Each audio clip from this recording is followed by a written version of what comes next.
Can please everyone take your seats? We will start shortly. I'm sorry to having break your conversations, but can we please take our seats?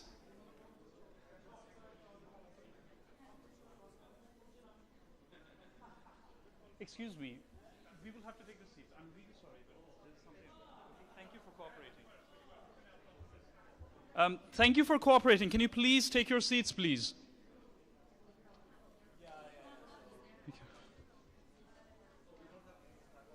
Yeah, we do. I'm bringing them.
Yeah, 7.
Okay, can we start? Far end.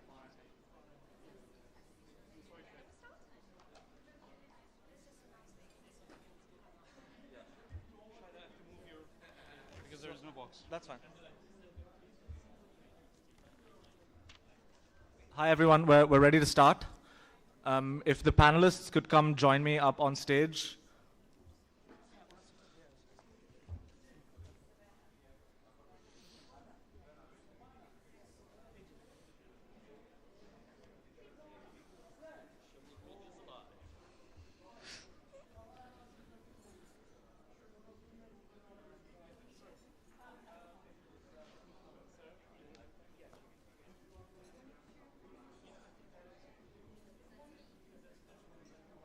I'll sit at the far end. Sir, can you join us on stage? Yeah. Yeah.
Okay, let's get started. If the panelists could take their seats.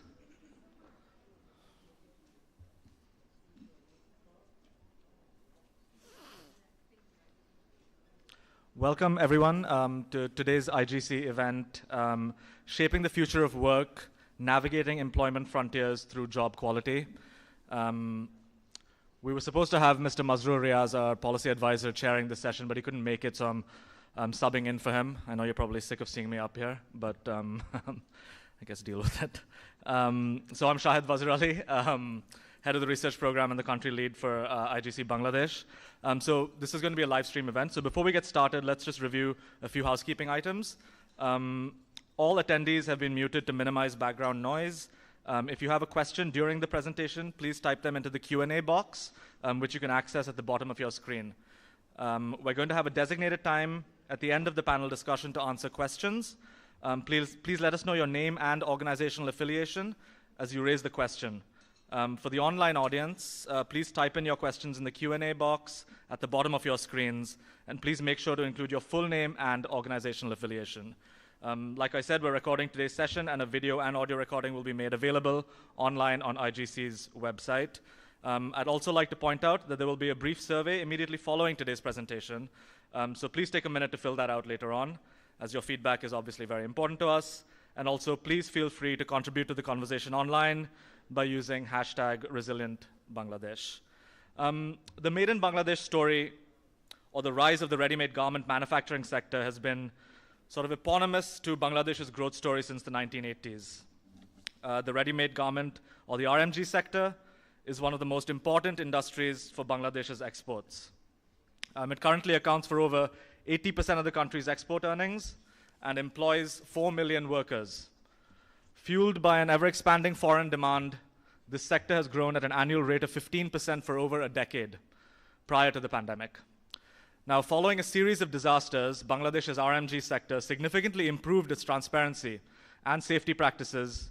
Implementations such as the Accord on Fire and Building Safety and the Alliance for Bangladesh Worker Safety led to the closure of hazardous factories and improved many others. As a result, Bangladesh saw a huge surge in its global appeal in the apparel sourcing market and experienced a decade of rapid growth prior to the pandemic.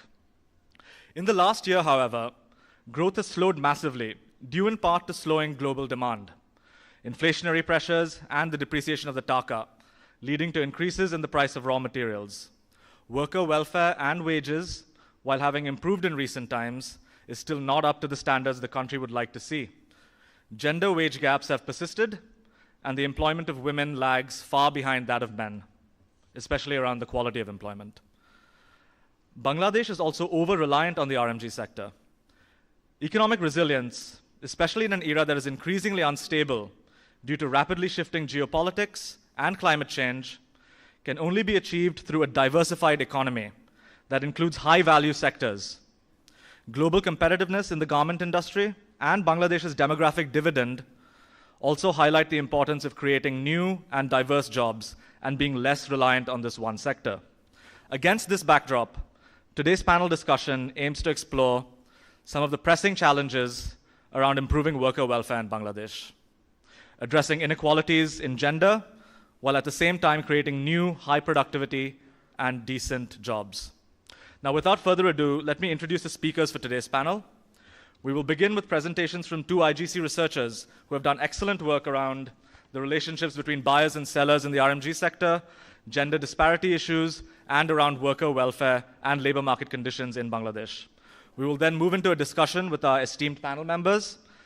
So we have with us Mr. Mohammad Abdul Manan, Honorable Minister, Ministry of Planning, who is a former BCS cadre. He had a long and distinguished career in Bangladesh civil service before being elected a member of the parliament in 2008. Mr. Mohammad Zahidullah, Chief Sustainability Officer, DBL Group, one of the largest companies in Bangladesh apparels and textiles industry. Mr. Niran Ramjudan, Program Manager, Labor Administration and Working Conditions, ILO, and Mr. Ariful Haq, Director, Bangladesh Investment Development Authority. Mr. Arif brings with him a wealth of experience about foreign investment in Bangladesh. So let's first start off with our two presentations. Julia Kayal Grossi, who works on several projects in Bangladesh around the ready-made garment sector, particularly on buyers' sourcing strategies and the effects on price, on bargaining power, and reliability of orders, and also on worker welfare and the response of urban labor markets to export demand shocks. And then following her will be Nina Buckman from Stanford University in the US, who will share an interesting piece of work on gender disparities and paternalistic discrimination. So over to you, Julia.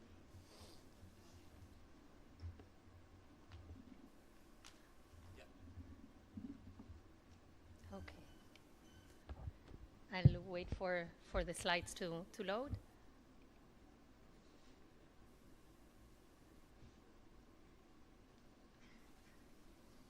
All right, so in the meantime, hi everyone.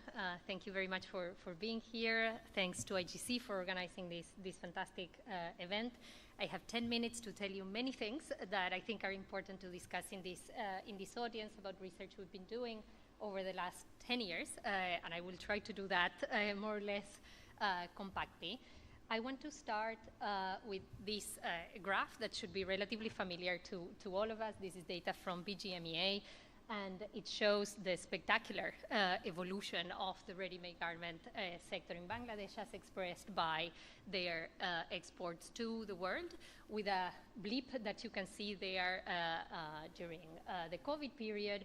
But by and large, if we look at the evolution from 2010, around a decade ago, to nowadays, just in 10 years or a little bit more, exports have grown fourfold, from $10 billion to over 40.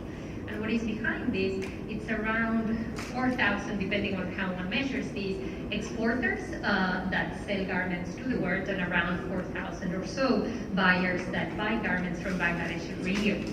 But the first point I want to make is that not all buyers are the same. And I want to illustrate this with this table that comes from a paper that we already published with Rocco Machiavello and Guillermo Noguera.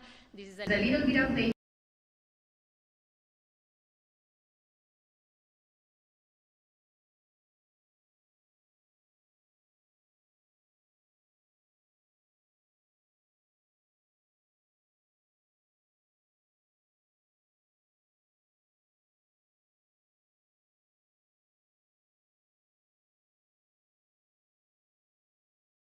Attention to is the area with the blue rectangle. So there, what I am highlighting is two buyers, Levi's and JCPenney, both American, both with very similar market share, so around 2% of export from Bangladesh go to each one of these buyers in woven. But the thing that should strike as interesting, at least, is that for roughly the same volume of exports, Levi's buys its garments from only 7 suppliers, about that's 7.5 suppliers per year, while JCPenney does so from around 26 suppliers per year. So there are reasons why this may be the case. So they import different bundles of goods and so on. And a lot of our work goes to show that even conditional on these good reasons for having a more concentrated or more spread out supply base, we do see these persistent differences by which buyers that are very, very similar in all other dimensions source from their suppliers. And we distinguish two extreme cases, and buyers live in a continuum between these two. So one is what we call spot buyers, that essentially are going to spread out their supply base across many different suppliers without making any long-term commitment with any of these suppliers. And what they are going to do is, at the time of allocating orders, they are going to award these orders to whoever is the cheapest supplier out there. And then if this supplier turns out not to be reliable, not poor practices on the social compliance front, then the buyer is going to need to bite the bullet, and that's it. At the other end of the spectrum, what we have is relational buyers. And what relational buyers are going to do is to concentrate their supply base in a small set of core, very trusted suppliers with whom they are going to have long-term commitments, not in the form of written contracts, but some implicit or explicit verbal commitment with this continuation of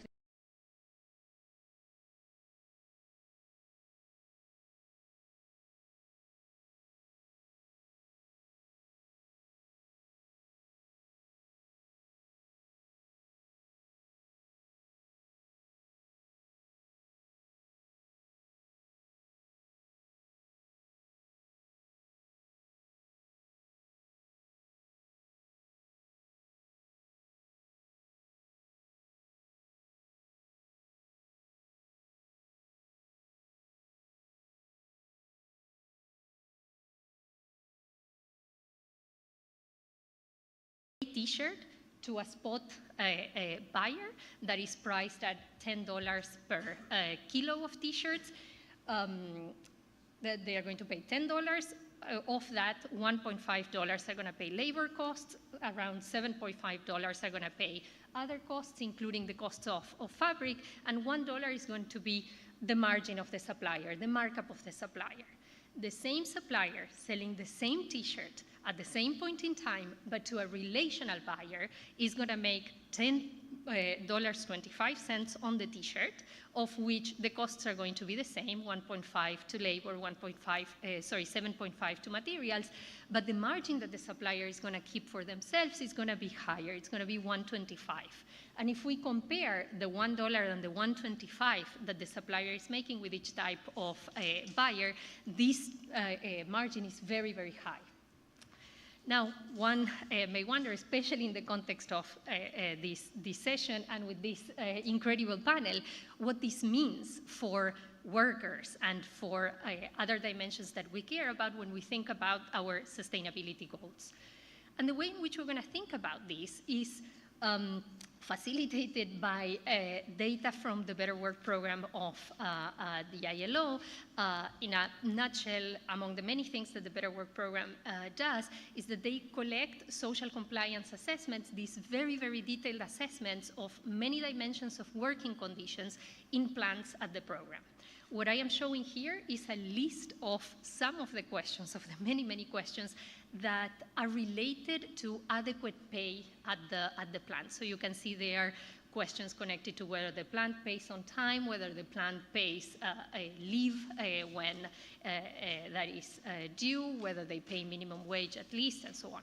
So we constructed an index collecting all of these dimensions of adequate pay. And what we want to understand is if the bundle of buyers that these suppliers are trading with in some way correlates with the outcomes that we are observing on the social compliance front, and in particular on adequate pay. And what we see is this relationship.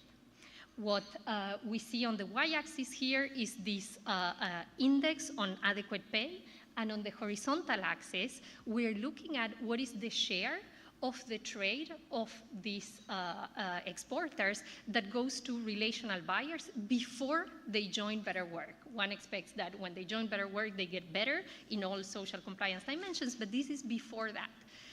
This strong positive correlation between the amount of trade that suppliers are doing with relational buyers and their working conditions as measured by this adequate pay index, it's very robust to other things that may be coming to your mind right now. This is not about trading with large buyers. This is not about trading a lot with only one buyer or only a couple of buyers. The relationship between buyer size, total exports of the supplier already accounted for. We find something very similar when we look at OSH, at occupational health and safety, which we also characterize in the form of an index aggregating many of the measures that appear in the social compliance reports. And we see also this very, very steep correlation, conditional correlation of the order of 0.5 to 0.7, depending on the specification. So I want to, in the 2 minutes that I think I have left, I want to show you one last result that is connected to resilience. And this is joint and ongoing with Laura Boudreau and Rocco Machiavello. This is the snapshot. We're doing more work and we have a lot more data, but I want to leave you with this thought. We started studying what happened with suppliers at the onset of COVID and how buyers behave differently when COVID hit. What I am showing here is what buyers did in terms of dropping permanently suppliers. So what we see is that relational buyers and spot buyers did not differentially permanently exited Bangladesh. So they exited at some rate, but that is the same across both groups of buyers. And then those that stayed, what we see there is that they dropped permanently suppliers at the onset of the pandemic. So the last time they traded with them was in the last quarter of 2019 or very, very early 2020, and then never again. And that graph, what is showing is that spot buyers dropped around 58% of the suppliers that they had prior to the pandemic, so active the year before the pandemic. They dropped them permanently, meaning that a year and a half later, they didn't return to these suppliers. Now, that drop of the share of the number of suppliers is much lower for relational buyers. So essentially, at the time of crisis, relational buyers stuck with a higher proportion of their suppliers. And sticking with a higher proportion of suppliers doesn't mean that they traded throughout the pandemic with them. They may have stopped trading when things were very bad, but then they eventually returned to these suppliers, attesting to this idea that there's a long-run implicit commitment in continued work with these suppliers. So the takeaway I want to leave you with, and this is where I'm going to close, is that what this body of research has taught us is that not all international buyers are the same. We distinguish these two groups, and in these two types of buyers, we see very compellingly that relational buyers pay higher prices to their suppliers, that this is due to higher markups, and that also trading with relational buyers is associated to better working conditions and perhaps stronger resilience at times of disruptions. I'll leave it here in the interest of time. Thanks.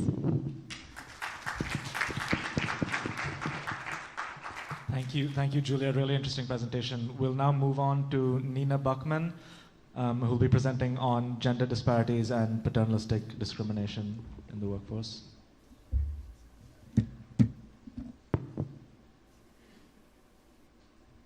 Hey everybody, thanks so much for including me in this panel, and thanks for organizing an amazing conference. And I'm pretty excited that this is an all-female researcher panel, so this fits very good to my presentation today, which is about gender inequalities. Perfect. Okay, great. And this is joint work with Colin Sullivan, who is the charming gentleman here in the first row, and Carl Meyer, who is a graduate student at Stanford. So we talked a lot about gender inequalities and female labor force participation over the last 2 days, and we talked about the tremendous progress that Bangladesh has made in terms of female labor force participation. Nonetheless, there's still a substantial gap in labor force participation between men and women. And also, oh, sorry, wrong direction. And also, Bangladesh is still lagging behind other countries in terms of female labor force participation. But also, not only are there differences in labor force participation between men and women, but there's also differences, thank you so much, but there's also differences that we observe horizontal segregation and vertical segregation in Bangladesh. Horizontal segregation means that even conditional on working, men and women work in different occupations. Think about how many times have you seen a male nurse in Bangladesh, or how many times have you seen a female construction worker? This is what we call the great glass wall that women are facing. We also observe vertical segregation. Vertical segregation means that even conditional on working in the same occupations, women usually work in lower ranks than men. So think about the assistant versus the executive. So even though Bangladesh has made tremendous progress in closing the gender education gap, for example, through interventions such as the female secondary school assistant program, there's still inequality when it comes to work. So this suggests that reducing the inequality in the labor market may also require addressing societal barriers. And this is what this paper is about. In particular, we're studying paternalistic discrimination. Paternalistic discrimination is the preferential treatment of men to protect women from jobs or tasks that are perceived to be dangerous or challenging. And paternalistic discrimination stems from a norm that does not only exist in Bangladesh, but is very strong in Bangladesh, but that basically exists everywhere in the world. That's the norm to protect women. Just to be clear, well-intended paternalistic discrimination can occur in many contexts, not only in the labor market. For example, a professor may treat his female students differently, advising them to take easier classes. Governments have different laws when it comes to labor almost in every country in the world. For example, in most countries in the world, women are not allowed to serve in the military or to work while they're pregnant. And parents might discriminate against their daughters versus their sons, for example, by giving different curfews to their daughters. And well-intended paternalistic discrimination can contribute to systemic discrimination. It can deprive women, or it can eliminate opportunities from women which are building important skills and experiences that they can only build in difficult and challenging situations. And it can influence women's preferences. For example, telling a young girl her entire life, don't climb up that tree or don't go out late at night because it's dangerous, might make her different later in life. It might make her more risk-averse, and it might make her less confident and less competitive. And by the way, these are the 3 traits that have basically been, in which we have basically shown gender differences in more research studies than anything else. So we know women are way more risk-averse, less confident, and less competitive than men. And maybe that stems from early paternalistic discrimination. That being said, we're going to start by studying paternalistic discrimination in labor markets. And we study paternalistic discrimination in labor markets because here it can also affect men. For example, you might discriminate against a man who's applying to be a nurse. And paternalistic discrimination potentially reduces productivity by reducing the matches between the worker and the firm, and also by failing to train women and men on certain tasks. Okay, how are we going to study paternalistic discrimination? What we're going to do is we're going to run 2 field experiments in which we're going to observe real hiring and real application decisions for a night shift job in Dhaka. The first experiment is the demand experiment. So this is an experiment with employers. Here we're going to experimentally vary whether or not we tell employers about an amenity of the job, which is a safe ride home at the end of the shift. The second experiment is the supply experiment. Here we're going to experimentally vary whether or not we tell applicants about this amenity, the safe ride home, before they make their application decisions. Why did we decide to build our experiments about a transport intervention? First of all, because harassment on public transport of women is very prevalent in Dhaka. And second, because transport has been included as one of the policy goals of the government in the 8th five-year plan. Okay, so let me now walk you through the first experiment, which is the demand experiment, which we do with employers. So our methodology uses a randomized control trial, kind of the gold standard of quantitative analysis. In our experiments, we have applicants and employers. The applicants are participants we have recruited on university campuses who are interested in applying for a night shift job. And the employers are individuals who make hiring decisions in companies in Dhaka. And we tell them, hey, we have created this job. Are you interested in lending us your expertise and making hiring decisions for us? Importantly, the job that we created is a night shift job that provides everyone free, safe transport home. So we make sure every worker gets home safely at the end of the shift. But none of the applicants knew about that when they applied to the job. They applied to a night shift job, not knowing that we had this additional amenity, which is the safe ride home. So it's a surprise amenity of the workers, for the workers. This means in our experiment, we keep everything on the applicant side fixed. The demand side experiment really only focuses on the employer side.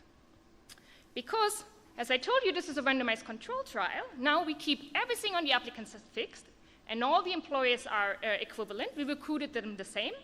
And now we randomize them into one of 2 treatment arms, which is we either inform them about the night shift before they make the hiring choice, or we do not inform them. Now we can see, keeping everything else fixed, how does informing employers about the safe ride amenity affect their hiring choices? To give you some more information about the job, at the beginning of the job, we actually provided Excel training. We wanted this job opportunity to also be useful for our participants, so we hired an Excel trainer to give Excel training at the beginning of the workshop. Okay, so let me show you the results of the demand-side experiments. What I'm showing you here on the y-axis is the share of women hired across the 2 treatment arms, when the employers knew and when they did not know about the ride. When employers knew about the safe ride home, they hired around 46% of the women.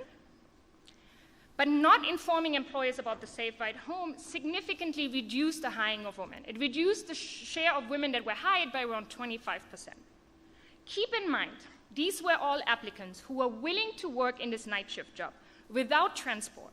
So all of these women were willing to do the job even without being provided a transport home. So we have evidence that at least in our experiment, there's substantial paternalistic discrimination, not hiring women for a job that is perceived to be dangerous. Now, you might be interested in who discriminates more and who gets discriminated against. So I can show you some evidence for this in terms of heterogeneity analysis. First of all, paternalistic discrimination is stronger among paternalistic employers, not surprising. So we administered a module of a few paternalism questions, and we find that employers who score high on this paternalism module are also the ones who don't want to hire women without a transport. Paternalistic discrimination is also stronger among employers who think women should be more risk-averse. It's stronger among male employers than female employers. And it is stronger among employers who make hiring decisions more often outside the experiment. So employers who report that they usually hire a lot of people throughout the year. Who gets discriminated against the most? Paternalistic discrimination is significantly higher among inexperienced women. So employers were given the CVs of the women, and we see that when they see that the woman is not very experienced, she gets hired less. And it is stronger among women with children. Okay, let me now walk you through our second experiment. The second experiment is our supply-side experiment, where we observe application decisions. Importantly, in the supply experiment, we keep the employer side completely fixed. In fact, we're the employers. We make the employment decisions, and we only look at the application decisions. Now, the applicants are applicants who expressed interest in working in a night shift job, and we experimentally vary whether or not we tell them about the amenity, the safe ride home at the end of the shift, before they make their application decision. So what I'm showing you here is now the share of women that applied for the job. Again, for women who knew about the ride, and for women who did not know about the ride. So we see 86% of women applied to the job when they knew about the ride, and that not informing women about the ride reduces the supply by 16%. So women who don't know about the ride are indeed less likely to apply to the job than women who know about the ride. Just to give you an idea about what we're doing in the rest of the paper, we're first benchmarking paternalistic discrimination against other sources of the gender employment gap, such as the differences in labor supply and other forms of discrimination. And then we're evaluating the effect of paternalistic discrimination on women's skill accumulation. Okay, so let me conclude with the policy implications of our study. We show that increasing worker security, for example, through transport interventions, increases labor supply and demand. This is the first study that shows that transport interventions might also increase labor demand. And that this could have important downstream effects, such as higher skill accumulation among women. In particular, among unexperienced women, because these are the women who otherwise get discriminated against the most. So this means that fighting paternalistic discrimination could be impactful for women at the beginning of their careers. And we also show that interventions that might reduce paternalistic discrimination are, for example, safety requirements, safe transport, increased policing, and sexual harassment enforcement. Thank you very much.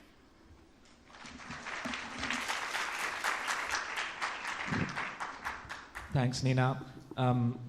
Really interesting presentation from both our researchers around sort of the inequalities in hiring practices, as well as the differences in ways buyers and sellers interact with each other. I'd like to now turn to our esteemed panel. My first question will be to the Honorable Minister, Mohammad Abdul Manan. Sir, I would like to start by hearing from you. You've been directly involved with the Ministry of Planning since 2014. And so in your capacity as one of the overseers of the country's financial policies, according to you, what sort of economic strategies is the country adopting or should adopt to address the pressing need of job diversification and the creation of high productivity jobs in Bangladesh, especially in the face of challenges like climate change and shifting global demands? Thank you. Thank you very much. And thanks also for inviting me to be here this afternoon. Subject, future of work in Bangladesh, governance, climate and human capital. That's the subject given to me, very wide ranging. I'm limited in the sense that I'm not an expert or I haven't made a particular study of these matters. But as you say, I work in the Ministry of Planning. I've been working for about a decade now. And I'm fairly senior in terms of age. I have gone through a lot of difficulties and a lot of achievements also of this country. So I've seen something from close by. So I've learned something firsthand. Not necessarily academically correct. I'm not going to measure in the academic standards of Princeton and other places or IGC. What I've seen is that your main question of diversification, addressing the immediate transition to higher levels of industrialization. In those areas, let me first say that we in the government of Bangladesh at this moment, our main objective is to create wealth. Create wealth with the purpose of seeing that poverty is, if not eliminated, reduced, addressed and reduced. Seeing that while creating wealth, we realized we in the government, we cannot do it alone. The private sector needs to come forward, and they are already upfront in Bangladesh economy. As you know, about 80% of our real economy is in the hands of the private sector. So our first target was to see that the private sector feels safe, has a good atmosphere, can depend on us, regulations are obeyed, and can be depended on. That, of course, we have been, but we have over everything, all of this, we are governed by our constitution, the primary law of the land, which is to be obeyed by us and by the private sector also, all citizens.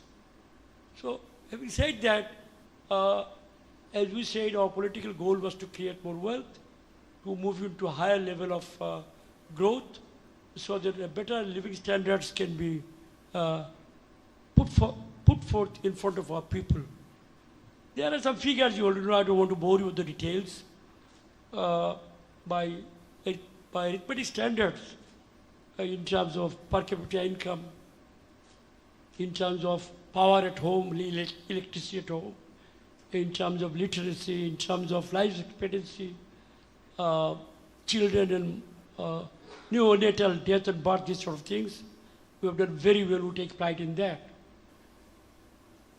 But we also are aware that there are very serious challenges in this situation, whether it is sustainable, whether you can keep the momentum on, because in front of us there are examples of countries moving very well out of low income into lower middle income, and then somehow getting what they say trapped into a sort of a cycle and cannot maintain the momentum and move to a higher level. We are very worried about that. We would like our economy to move up front, as we have done over the last few years. On average, we have 6% growth plus in the last one and a half decade. We would like this to move into 7 and 8 areas, so that our goal of becoming an upper middle income country by 2030, 31, and becoming a, whatever it means, a rich country or a developed country or a good country, a civilized country, quote unquote, we are all civilized, more stable country by 2041. That's the goal we have set for us, for the people of Bangladesh. While doing that, as I said earlier, manufacturing is absolutely fully in the hands of the private sector. But they cannot manufacture unless they can stand on solid ground. So, question of infrastructure came first. We were a very low-level infrastructure country, Bangladesh. Waterborne, hundreds of streams and rivers have break our roads. So, rickety old railway systems, very poor road conditions. We started with that.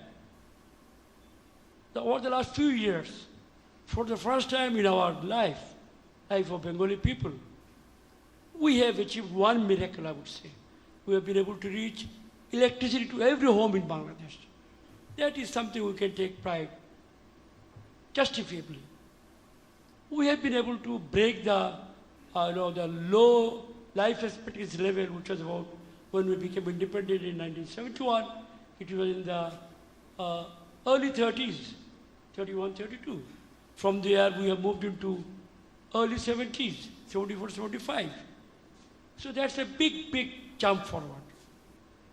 Drinking water, sanitation, very important aspects of life. We have been able to make breakthroughs, and we can say about 90% of our people do have access to fairly clean water. But there is more to be done here also, wherever there. We have taken measures for that.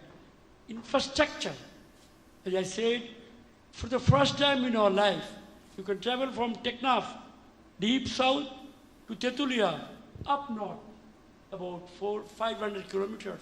You can travel in this country of Bangladesh without having to get into one single ferry. Ferry was part of our culture, part of our living. That's a big gain for an old man like me, I can say with pride. Another triangle, starting from Satkira, going up to Sunamganj, my home district, you can travel, you can drive your car or jeep without having to get onto a boat. That's a very big jump in terms of infrastructure. Rails, we are revamping, we are updating and improving. Of course, I can mention it again, although it's a cliche, but of course, we need saying it. Padma Bridge, something for us to feel proud about. We have started, we are going to open this tunnel under Kandavali mouth, just the mouth into the Bay of Bengal. It's almost ready. There are major infrastructure work that this government has undertaken. It's not direct benefit, today's benefit. It's going to spawn, engineer other growth areas all over the country. Already Padma Bridge has opened up the south-west Bengal. You can visibly see movements there now. You can measure it after some time, it's not just about 1 year. So, in bridges and roads, in power, electricity, in health sector, which is absolute must for our country, our community clinics, we call it, very small infrastructure, about 14,000 of them all over the country, apart from the big hospitals at Upazila or Zilla level or metropolitan cities. 14,000 community clinics, one clinic for roughly about 8,000 people. I hope my arithmetic is not way wrong. I'm not very good at that. But about 14,000 running clinics at this moment, which is accessible to the low-income women. You are giving a lot of stress on women, she was mentioning just now. They can access these facilities for very primary health care in Bangladesh. We are moving into higher areas in this field also. We are addressing larger issues, very modern diseases like cancers, even mental health. We are opening facilities in our PG, postgraduate hospital in Dhaka, and into district hospital also. So in health, in roads, in power, in education, we have more than 200 universities running at this moment, both private and public. When we started in 71, there were hardly 5 in the public sector. Medical education, engineering education, other education, everywhere there's explosion. Some people criticize us for being too fast. There are shortages of teachers, shortages of books, but we are confident as we move along, trundle along with difficulty, these problems can be addressed. We address our young people for the biggest strength of this economy at this moment. People in the age of 15 to 40 group, they are the driving force of our economy, and they are very smart. They are moving into new technologies, including information and other technologies also. So, based on that, we are confident that our government, which has provided a stable, provided a secure atmosphere in this over the country over the last 14 years, our young people can pick up these opportunities, our entrepreneurs, our business sector can all join in, chip in as you say, and try to move the whole thing ahead. So in that, there are many issues will come up, we don't deny it, Governance is a very favorite issue, much discussed in our country. We understand governance in many ways. I represent a very poor area of Bangladesh in the National Assembly. I'm third-time member of parliament. I'm from deep Howar Elaka, Howar area of Sunamganj, which is very poor. There's not even a single municipality there, no industry there, only fisher folks and paddy growers, very low income. I go to my village, my constituency, at least 2 times every month. I go to the Hearts and Bazaars, go to people's home, schools, and madrasas. Then I talk to people directly. Governance. I say with all humility at my command. People in the villages, 70% of Bangladeshis who live outside in the what you call villages, rural areas, they are concerned about problems of today, problems of food, problems of work and employment, problems of clean water, better sanitation, primary health care. They have heard about very serious issues of governance, human rights, animal rights, all kinds of rights. Go, they are aware. But their shopping list, their menu, top of the menu is economic change, economic transition. So in that, my government, our government, government of Prime Minister Sheikh Hasina, has made a list of its priorities. And obviously, following the tune that we learned from our villages, their directions, their orders, I would say, they are owners of this country. We have chosen the path to development to be number 1 item in our shopping list. So we are spending more and more money into various infrastructure developments, in various ways. We are borrowing a lot from overseas lenders, intergovernment lenders like World Bank, Asian Development Bank, AIB. Now the new development bank has come. We'll borrow and we'll also grow. We'll take resources from overseas, not donations. We'll borrow and we'll pay back after we have invested in our own country. So in that light, issues of governance, issues of gender sensitivities, we are only yesterday, my Ministry of Statistics, has published a report. ILO gentlemen, they were there yesterday about child labor. How many children of the age 5 to 17 are at work? What kind of work they are doing? So we are aware. We are trying to solve these issues.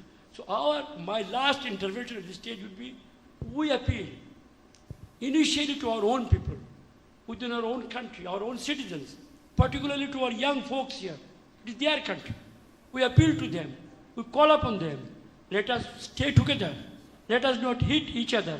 Let us not bite into each other's nails. Let us not put barriers on the way of our own people, so that whatever work we are doing, either in the schools, colleges, or in the fields and rivers, we can all work in peace and produce more and more, so that the basic issues of poverty, the fundamental issue of poverty and disparity in wealth, which is growing now, we don't deny, those can be addressed by us. For that, we need a period of continuous hard work, global peace and security within our countries.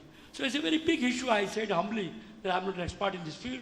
I'm a political man. I do a lot of speaking, but I do a lot of hearing also.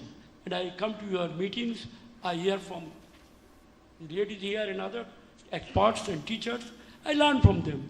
I go back and hopefully, I pray, hopefully some of my learnings is integrated, find its way into the work that I do in the ministry, in the Ministry of Planning, where you draw big books of 5-year plans, 10-year plans, 1-year plan, Delta plan.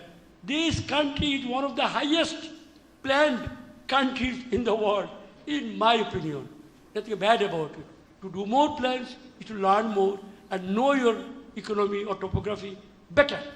We know it better. Now we have to get together, stop biting into each other's nails, and get into the job. So I once again thank IGC for offering me this opportunity where I could speak out of my mind. শেষ করার আগে 2-4টি কথা বাংলা ভাষা না বললে মনে শান্তি নেই, অনেক কষ্টে ইংরেজিতে বলি। মনে শান্তি আসে না কারণ শক্তি আসে না, মাতৃভাষার শক্তি তুলনা করা যায় না। এইভাবে রাস্তাঘাট বন্ধ করে দেশের ক্ষতি হবে। সুশাসন আসবে না, প্রবৃদ্ধি আসবে না, কিছুই আসবে না, শিক্ষা আসবে না।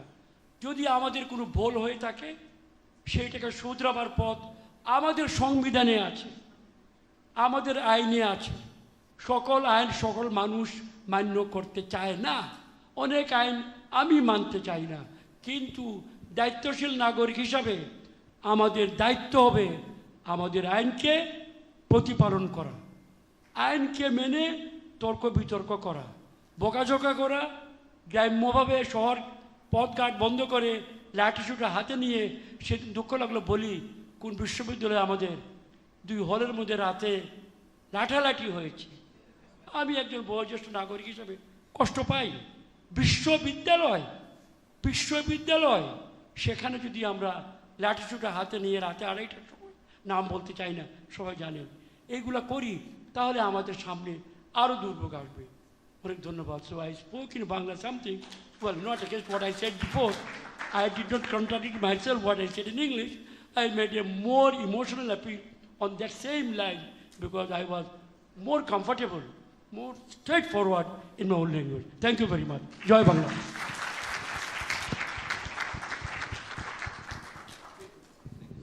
I don't know how any of us can follow that. If people were sleepy after lunch, I'm sure they're not sleepy now. Yeah, exactly. Thank you for those kind and inspirational words, sir. You brought up a couple of things and I think moving to Mr. Ariful Haq is the perfect segue actually, because you talked about issues around investment from abroad that's crucial for diversification of industries. You talked about governance, and you talked about investors wanting, the private sector wanting to feel safe through regulations. And the Bangladesh Investment Development Authority has been mandated with doing that. So I'd like to turn to Mr. Ariful Haq, who has more than 27 years of experience working in the civil service of Bangladesh in investment promotion and policy advocacy. So sir, considering the over-reliance of Bangladesh's economy on the RMG sector, what strategic investment areas is the Bangladesh Investment Development Authority prioritizing to facilitate this sort of diversification that we're talking about and to stimulate the growth of high-value sectors? Thank you very much. I think I'm audible to everybody. First, thank you to IGC for inviting Bangladesh Investment Development Authority in this event. We are really grateful for inviting us because the audience, as my superior sir has said, is the future of Bangladesh. They should know what the country is doing and the responsibility they will be taking in the coming days. So that's from our end. And particularly thanks to the panel speakers for introducing very focused and very pertinent issue in the RMG sector. We believe that these are very pertinent and from the policy point of view, this need to be looked into and we're looking into it. So from the investment point of view, let me share a few statistics with you. The FDI stock of Bangladesh is around $22 billion. So it should have been much higher, but again then the reality is 22 billion. And in the last year we received a foreign direct investment of $3.4 billion. Fortunately, this is the second highest of our time and 20% growth from the last years, despite all the adversity going globally. And this is the highest in the South Asia, second to India, which has 10% of the growth. So this is the scenario of Bangladesh. You can see, despite all the things are going globally in the geopolitical arena, sir has referred that, but investment is taking shape. Now the question comes, why, and the dependence in the RMG sector. If you break the $22 billion, we receive roughly $4 billion in the textile sectors. And there are other energy, power, telecom, other sectors are there. Dependency on the RMG, particularly in the post-LDC era that we'll be going to face, is a challenge, definitely. Government is aware of that one, and we are looking at the policy dimensions. And just to share with you, on the Prime Minister's office, we had a high-powered committee, which is called the LDC Graduation Committee, where we are looking into particularly where we will be taking care of, sir, on the investment promotion and which sector to be prioritized, because dependency on a particular sector is not a very good thing in the portfolio arrangement. understanding. So therefore, we have selected few sectors, agro-based sector, you know that it was basically subsistence-based agriculture. Now we are going for a commercial one. We are focusing on the pharmaceuticals, although in the post-LDC era there will be an issue. But now we are looking on the pharmaceuticals. We are also working in the light engineering sectors. You know, this sector has a horizontal expansion of more than 4,000 subsectors. We are particularly working on that area, light engineering sectors. We have talented workforce, and if we can work integrate in the global value chain, particularly in the light engineering sectors, there are bright futures for us. And another is the ICT, IT-enabled services. You know, we are the second largest globally in the IT online workers, more than 700,000. We're expecting by 2030 it will cross more than 1 million. There are 4,000 IT organizations working in Bangladesh. So that's an area we are focusing on. The government is focusing on to diversify the investment as well as the trade. To do that, we are forming policy. And another thing is this, to focus the trade. That is one other area, because trade and investment goes hand in hand. So we are our target is by 2031, our trade will be more than $150. Export will be more than $150 billion. But again, then that requires logistics. You will be hearing that government is from the highest policy level. We are working to develop the logistics sector. We have already framed policies, which is we have developed 21 subsectors identified, and the logistics sectors, which we will be focusing on warehousing and other sort of things. So in that area, the way that we are addressing these things, we're expecting that by 2026 and onward, the challenging that are emanating in our landscape, we can address those things. That's from our end. Regarding the RMG sector in particular, the panel, the keynote speaker has raised, we have an active relationship with the buyers, in particular in my office.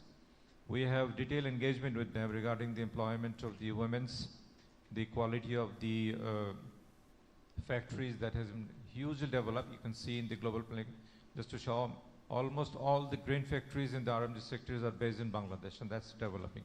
These are pride positions of us.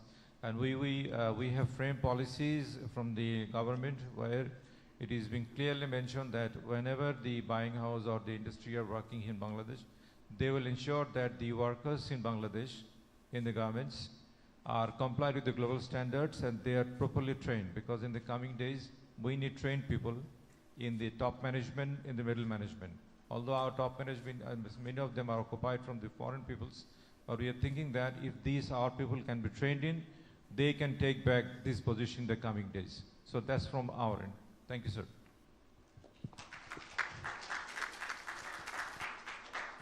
Thanks.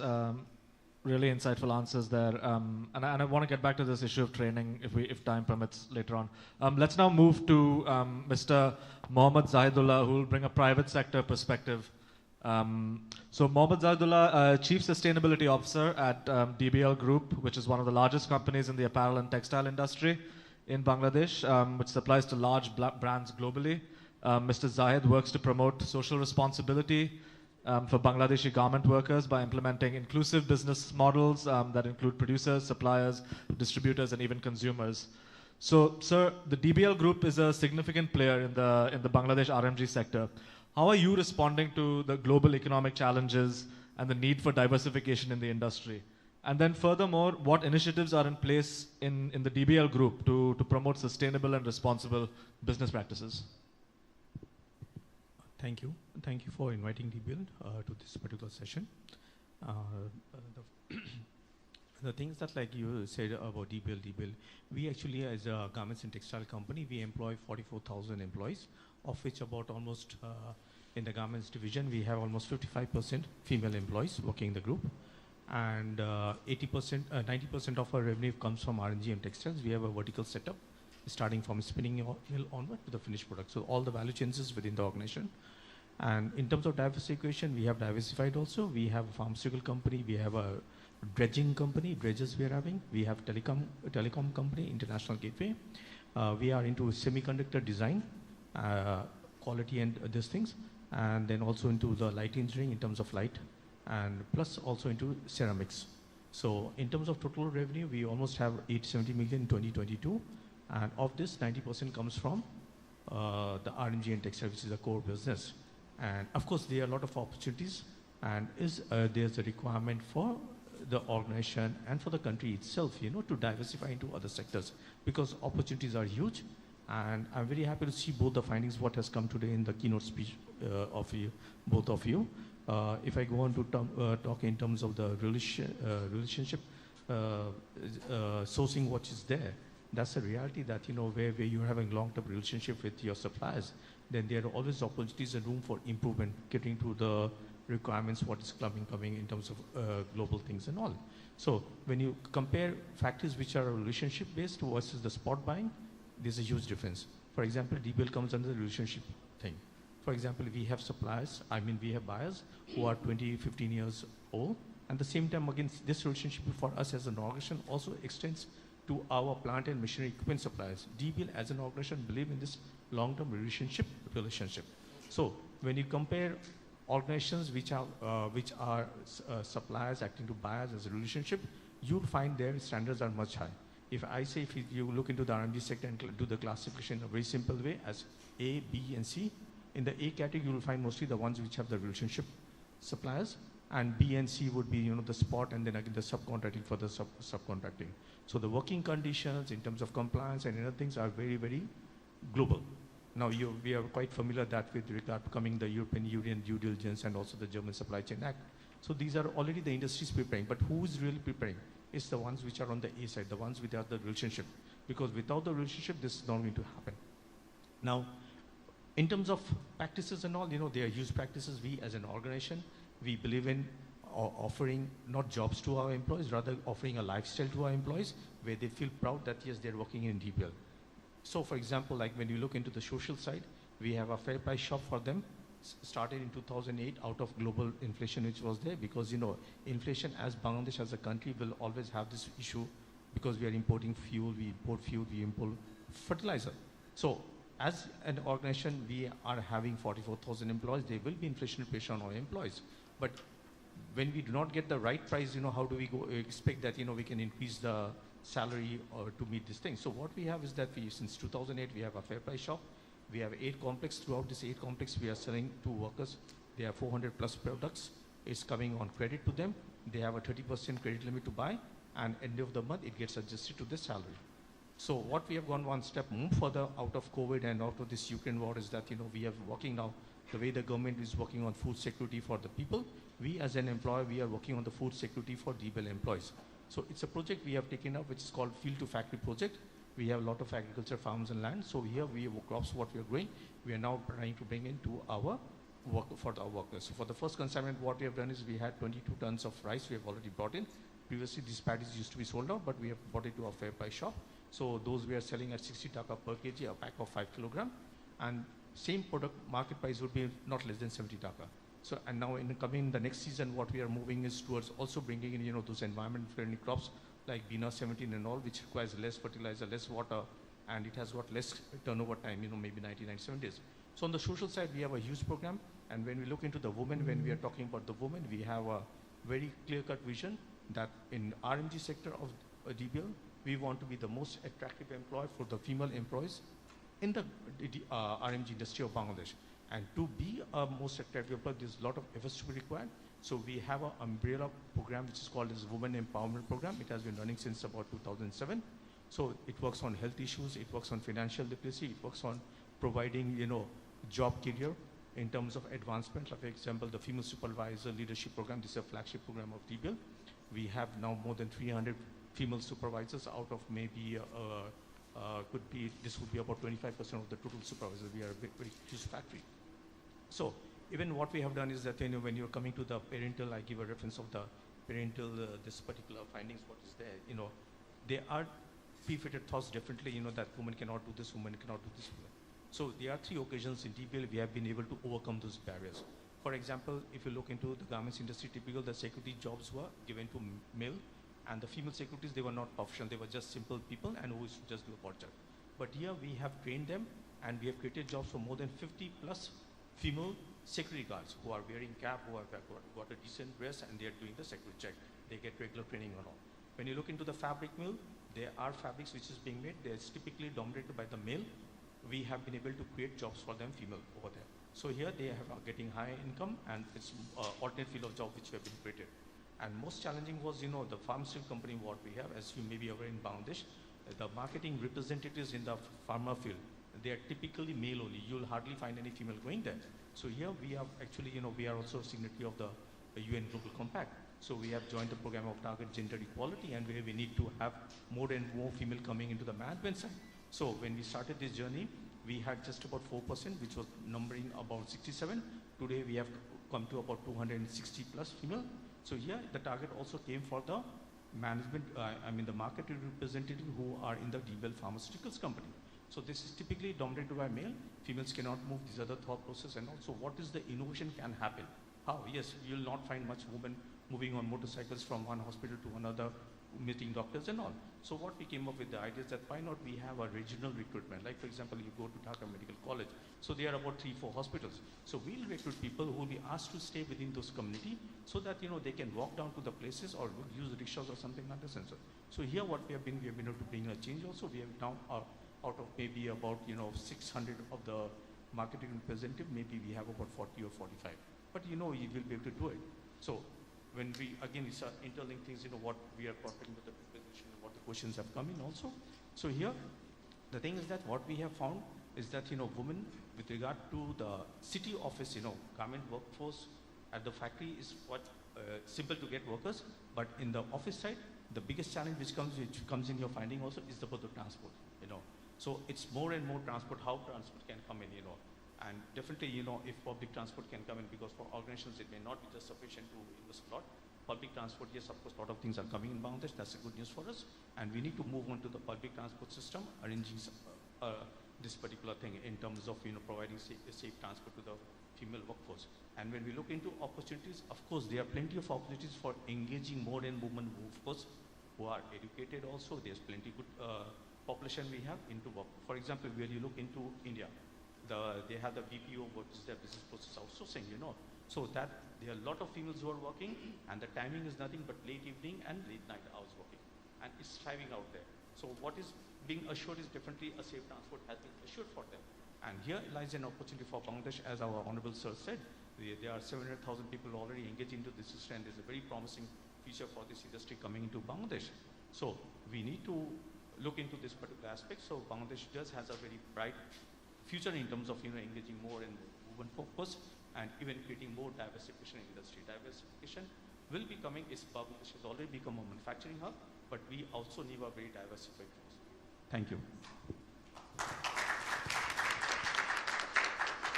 Thanks, yeah, really good points there as well. Just to keep it on the same topic, I want to bring in Mr. Niran Ramjutan from the ILO, program manager from ILO. He has very relevant experience as his area of work focuses on working conditions. So just a couple of quick questions. So one is sort of, given ILO's mandate, what measures would you recommend to improve worker welfare in Bangladesh? And then, I don't want to put you on the spot here, but the ILO has a wealth of experience in promoting work across the globe as well. So what can you tell us? Can you provide us with some insights into best practices from other countries into how they've dealt with worker welfare? All right, thank you very much. And firstly, I acknowledge the panel members, and I use the opportunity specifically for the Honorable Minister of Planning. Thank you, sir, for your presence, and thank you very much to IGC for the invitation. Just one thing before, we have exactly 20 minutes left, so if you could keep your answer to maybe 7-8 minutes, and then we'll open it to questions. Okay, I'll try to keep it to 7 to 8 minutes. But before I go on the question itself, I think just two very quick reflections to the studies, and I think this is important that we've seen the studies here. And I think for us as the ILO, and just even for Bangladesh, the distinction between the two types of spot market and relational sourcing, it is important if it's looked in the context of what does that do for wages. Does it have an impact on wage setting mechanisms, which we find sometimes is an issue in Bangladesh. I think the issue on the study on paternalistic discrimination we find that Bangladesh, and it's quite interesting that we hear the figures about female participation rate, especially in the RMG sector, and we find that increasingly that figure is on a decline. So maybe looking at studies as to why there could be increased participation in the RMG sector, or why has there been a decline. So just 2 comments on those studies. Now, going back to the question of worker welfare and looking at global good practice, I think a lot has been, and I say this, a lot has been done in Bangladesh. And maybe I deviate slightly from the answer and come work myself towards the answer, is for us as the International Labour Organization, if we look specifically at the RMG sector, a lot has been done. Okay? However, still more needs to be done. We've also changed, as the International Labour Organization, the narrative for Bangladesh. Our initial work for Bangladesh was immediate responses to incidents that occurred in 2012 and 2013. But we've moved to a different narrative. We look at supporting the government of Bangladesh and the constituents on issues such as LDC, such as preparedness for human rights due diligence legislation that's going to be coming in. So to ensure that the country is able to be better prepared, to ensure that the country is able to be better competitive in just sectors not only in RMG, but also RMG and beyond. And I'm glad to hear that there are several other sectors that have been identified as priority sectors for the country. And for us as the ILO, that's important for us to continue working. On the issue of worker welfare, when we look at the RMG sector, and this is quite characteristic of Bangladesh, there's always the RMG sector and everything else. Okay? And in the RMG sector, several programs and projects for us, example, we run the Better Work Bangladesh program. So a fair amount has been done in terms of worker welfare. Our Better Work program is a global program. Okay, so the type of welfare programs that they run in Bangladesh is not different from any other Better Work country in the world.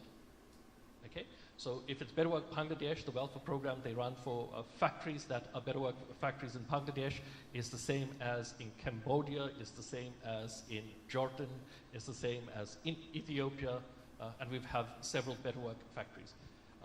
But that also needs to change beyond RMG. So increasingly, it should be looking at focusing on improving worker welfare in sectors outside of RMG to ensure that there are better working conditions, okay? To ensure that there are better minimum wages, okay?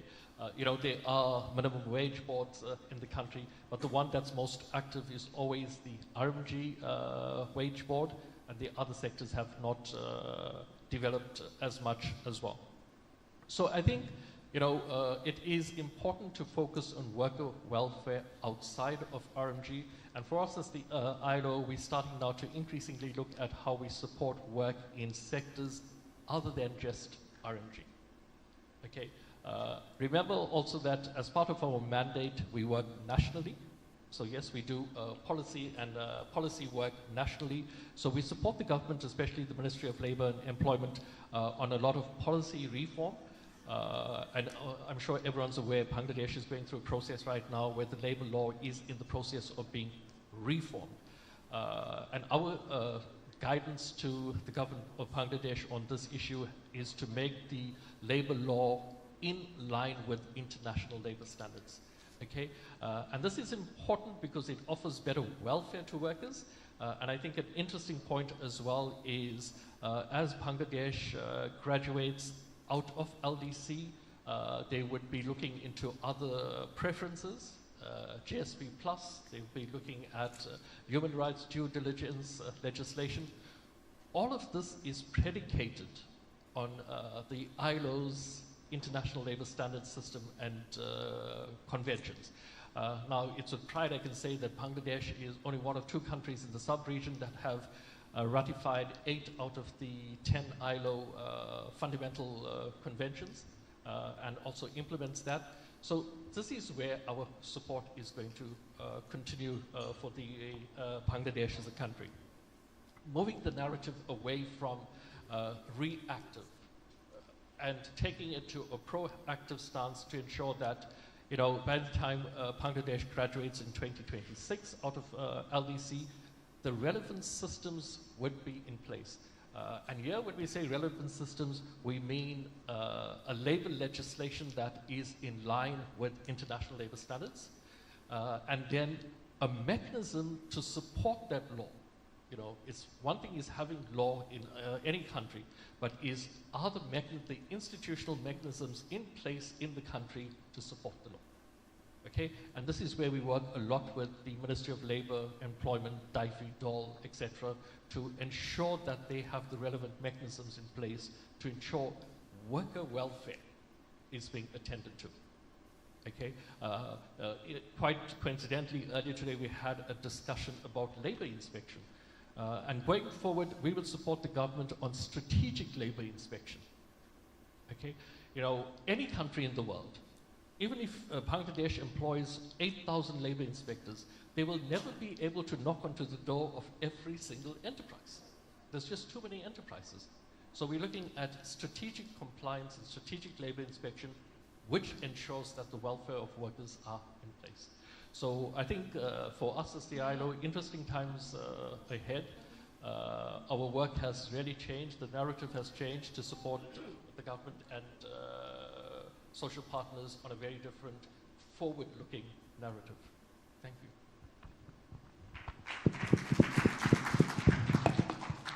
Yeah, thanks for all of those points. Really interesting, especially around labor legislation in line with international standards, preparing for LDC graduation, and the mechanism to support those legislations as well.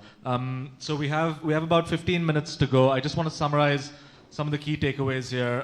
You know, for the IGC, we're always interested in understanding what sort of policy priorities are at the forefront of some of the departments in Bangladesh. And I guess the topic today was about, you know, how to diversify the economy, prepare ourselves for LDC graduation, move sort of away from the RMG sector, create new opportunities in other sectors. And we've heard things around, you know, first of all, upskilling and training being really, really important. Mr. Arif brought that up. You know, issues around job quality and job equality are really important. Investment promotion, attracting foreign investment as well as domestic investment, which requires sound governance practices, issues on worker welfare, and of course labor legislation. So thank you all for a really enlightening panel, and I'll throw it open to the audience now for the next 12 to 13 minutes for any questions. Yeah, we've got one there. Thank you. My name is Syed Yusuf Sadat. I'm working as a research fellow at the Center for Policy Dialogue. We're a civil society think tank which does inclusive policy making in Bangladesh. I'm also working with the Green Cities Initiative, which IGC is a partner of. So I just wanted to ask Mr. Niran Ramjithan regarding labor law, since you mentioned. I was just curious about Bangladesh's kind of alignment with labor law. Particularly, my question is regarding the 8-hour working day. Could you tell us a little bit more about the 8-hour working day, and does it include lunch breaks as well, or does it not include lunch breaks? And how does it affect like white-collar workers in over the world, and also how does it apply to white-collar workers in Bangladesh? Thank you. All right, thank you, and I don't mind taking that question. Now, the one thing you may, and lots of people don't know, the first convention of the ILO in 1919, C001, was on working hours. So it was a problem in 1919, and that is where the concept of the 8-hour work came into. Bangladesh is not a signatory to that convention. Okay, so Bangladesh has not ratified C001, and there's no compulsion for them to do so. Okay, it's not a fundamental convention.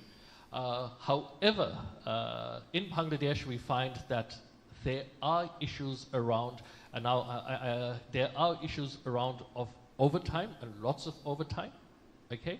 And we also find that in lots of cases, the overtime is not remunerated at the rate at which they should be remunerated.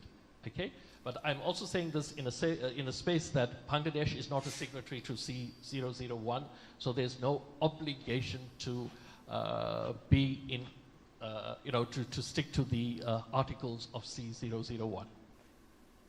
However, generally on labor compliance, and maybe very quickly, each year the International Labour Organization's Committee of Experts on Conventions and Recommendations publish a report. And in February of this year, they have published a report. And like most other countries in the world, yes, there are some issues that can be improved. And like we said, for us as the ILO, our very big agenda with the government of Bangladesh is supporting a modern labor legislation that would attract investment, labor legislation that's aligned to human rights due diligence, that's aligned to issues such as LDC graduation. But it's not only the legislation, and I say this with all honesty, Bangladesh, if one looks at the BLA, there's nothing wrong with it. But if you look at the implementation of the BLA, that is where the issues come. So if one looks at the face value of Bangladesh BLA, it meets international labor standards. However, it's the implementation, and that's always a challenge globally. Thank you, sir. Just could you clarify on the lunch breaks? On the lunch breaks, that is very enterprise dependent. There isn't a rule that says, okay, I speak about my own country, you're not allowed to work for 5 hours without a lunch break. Okay, so 5 hours of work and a lunch break of an hour. Okay, but it depends. There's shift work, people start at different times, but generally, okay, no place of work should be for more than 10 hours a day. Okay, and in those 10 hours, there should be a break after 5 hours of working. The duration is at an enterprise level. Even in a country like Bangladesh, you could have 10 different enterprises that have 10 different lunch break times. So there's nothing wrong with that. No, I was saying that 8-hour workday includes like lunch breaks. No, like 8 hours is without lunch break. Without lunch So it's breaks. 9 hours. Yeah, Generally, most countries it's 9 hours. Yeah. Okay, thank you. 8 working hours a day. Okay, any other questions? One right in front of, there's one there, and then you after that, yeah. Hey, Sure. I'm Rizvin. I was working in Channel I. 3 quick questions. One is to BIDA director, Ariful Haq. Arif bhai, you have given us data that this year we have got the second highest FDI, 3.4 billion. Correct. So how much is the new investment or new enterprise or is reinvestment? Would you please make it clear? My question to Planning Minister, Honorable Sir. Sir, if I get you properly, so development and governance, is it contradictory? Can it go hand by hand? আর sir বাংলায় যেটা বলেছেন sir এই লাঠিসোঁটা নিয়ে যে sir এই উন্নয়ন হবে না সমাধান হবে না স্যার স্যার সংবিধানের মধ্যে থেকে কি স্কোপ আছে আসলে মানে সরকার কি অফার করতেছে যারা লাঠিসোঁটা নিয়ে রাস্তায় আছে তাদেরকে আপনারা কি অফার করতেছেন যে সমাধানের কথা স্যার আপনি যেটা বলেছেন কি স্কোপ আছে thank you sir Thank you very much for the question. As I can recall, our exit data our morning at share FDI fresh equity is probably 50% is coming from the fresh equity. Our chota angshota very fees from the intercompany loan and rest is the reinvested earning. But I can share the exact data with later. Thank you very much. Rizvi, so your question was as regard the street confrontations, etc., etc. I don't want to go into details. This is not a matter created by the government, but we are responsible to see that this remains within civil bounds, within the perimeters given by our laws, various laws. That's our primary responsibility. Whoever is in the horseback will have to look after that first. Coming back to your second question, যেটা আমি বাংলায় বলতে চাই উন্নয়ন আর গণতন্ত্র কোনো বিবাদ নেই কিন্তু আসলে দুটাই দরকার এর মধ্যে কোনো সন্দেহ নেই কোনটা আগে দরকার আপনি যদি যে ধার্মিক লোক হন ইসলাম ধর্মে আপনি ফরজ আগে পড়বেন না সুন্নত আগে পড়বেন আপনি সিদ্ধান্ত করেন, এটা আরও বিধিবিধানে আছে। আমি যেটা বারবার বলছি, এই দেশের অধিকাংশ মানুষ এখনও প্রকৃত অর্থে আর্থিকভাবে স্বাবলম্বী হয়নি পুরোপুরি। হয়তো দুদিনের চাল ঘরে আছে, কিন্তু 1 বছরের খাবার ঘরে আছে। নিশ্চিতভাবে এইরকম পরিবার খুঁজে পাবেন না আপনি সারা দেশে। কতবার পাবেন আমি জানি না, সংখ্যা আমি বুঝতে পারছি জিনিসটা। আমি গ্রামে যাই বলে কথাটা বলছি। আমি গ্রামে যাই, কথা বলি, আমি নিজে গ্রামের মানুষ। মানুষ কিন্তু চায় খাবার পানি। মানুষ 1 গ্লাস গণতন্ত্র চায় না, 1 কাপ মানবাধিকার চায় না, 1 গ্লাস খাবার পানি চায়, 1 কাপ ডাল চায়। আমি নিরেট সত্য কথাটা বললাম, পছন্দ করুন না। আমরা গণতন্ত্র পর্যায়ে এখানে এসেছি। We are children of democracy. We are here because you followed the rules of democracy. We went to the elections, won the elections, we came here. There's no question about that. If you have doubts about that, there are ways you can express your feelings. You can go to the court of law, go to the people and say what we are doing wrong, and they'll vote you. You won't do nothing of these. What you will try to do? Stop the roads, stop the rivers, close things, stop the factories if possible, so bring the whole thing down. That is not what should be done in civil society ways. Our civil society is unnecessarily blamed. Civil society doesn't do it. A very little, very small portion, very minuscule portion of, well, I don't want to blame the highly educated people, maybe, don't go into details. They don't represent the mainstream Bangladesh citizens. Bangladesher নাগরিকদের মূল ধারায় তারা নন। এই হলো আমার কথা। ধন্যবাদ। 2 more questions. Right here in the center. And the lady after him. Thank you. I am Sunny, student of economics, Dhaka International University, and also working as a CEO in Food Tech Source freelancing company, and also building a kingsqueensmart.net. আমি স্যারের একটা কথা আমার খুব ভালো লেগেছে যে আমার অনারেবল যে মিনিস্টার স্যার আছে ওনার একটা কথা খুব ভালো লেগেছে যে আমরা যে স্টুডেন্টরা আছি এখন আমরা কেন মানে হলে হলে মারামারি বা লাঠি সোটা নিয়ে দৌড়াচ্ছি।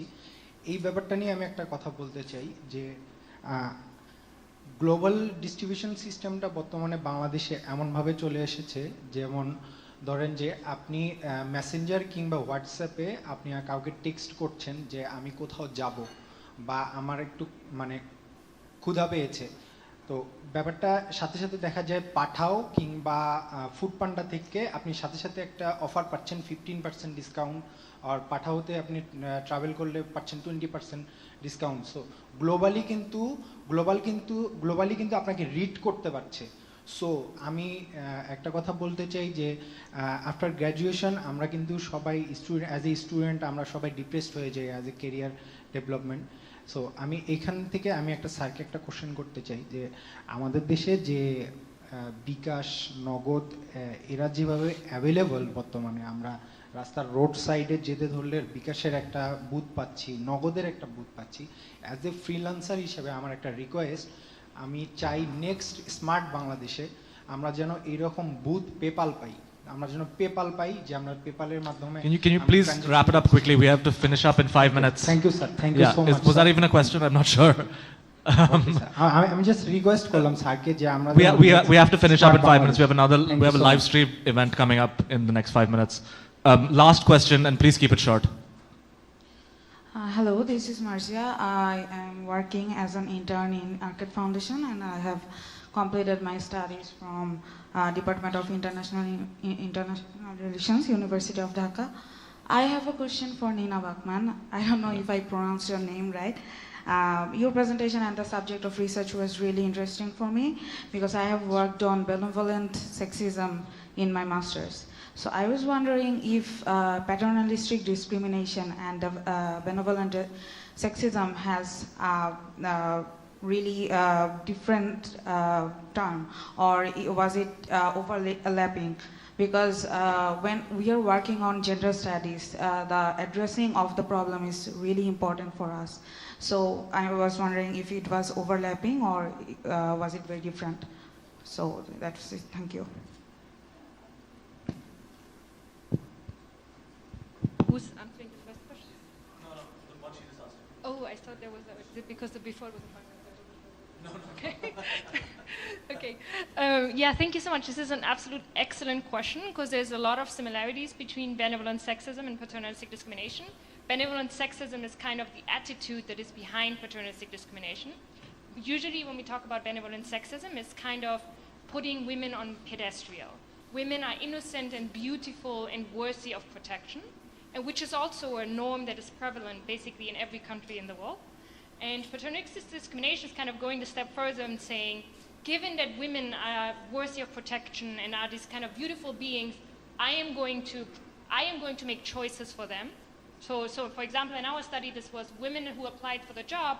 I still think I have to protect them and I have to make the choice for them, and I don't have to hire them because I want to ensure that they don't make a mistake. So yeah, there's a lot of similarities, but I think paternalistic discrimination is going kind of a step further. Very good question. Thank you. Okay, thanks everyone. Thank you very much to the panel members. Really, really great discussion and good questions as well. We're going to be moving on quickly to the next panel. If I'm correct, I don't think there's a break between the two, right? Straight in? Yeah. Okay. So thank you everyone. To the audience members, please stick around for the last panel. It's very interesting. It's going to be on sustainable urbanization and livable cities. And we'll be having research presented on the Dhaka metro, on solid waste management, and on air pollution. Thank you so much. I would request everyone to please be seated. We will shortly begin the next session. Thank you, sir. Thank you. And we will have refreshments afterwards, but we will shortly begin this session. So I would request the audience to please be seated. If you want to use the washroom, please use the fourth door on the right, or the first door. It really doesn't matter at this point.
taken the entire crowd with them.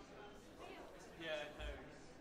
Our ministers just as popular in the UK on page.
Hello, esteemed guests. I am currently filling in for a man to bring you all back to the room, if at all possible. Although I believe the minister has taken a lot of people with him. But so if everyone can slowly take their seats again, that would be much appreciated. And we shall begin.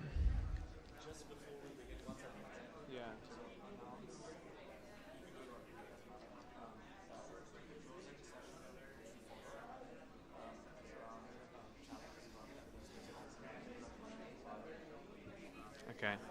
Okay. Okay. No. No. I don't think so.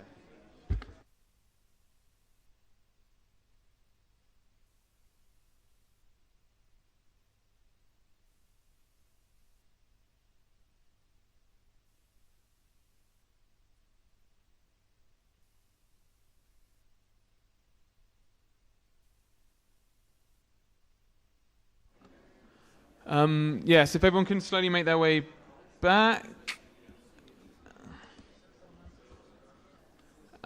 If not, I will gently come with people from outside.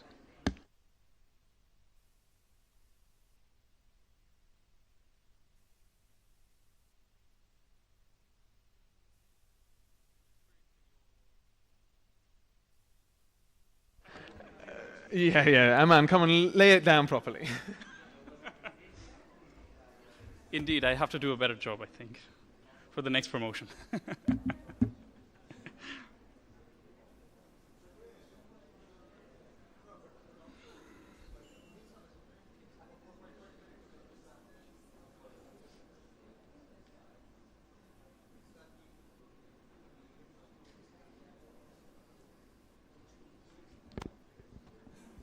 Yeah,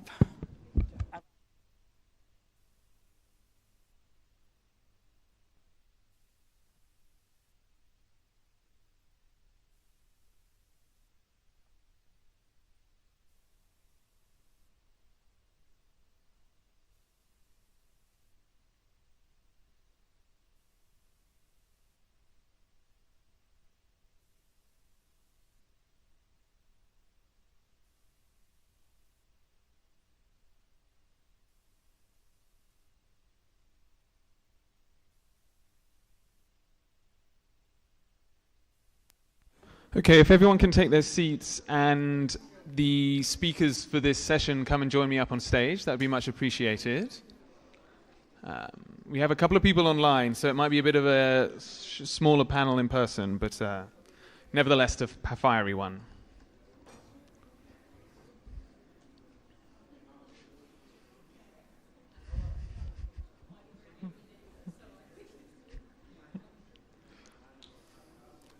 All right. Yeah?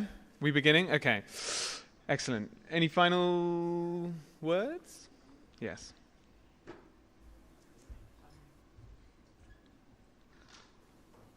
Hello, everyone. I request you all to take your seats because we'll begin our next session in a few minutes.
I see our online panelists are already here.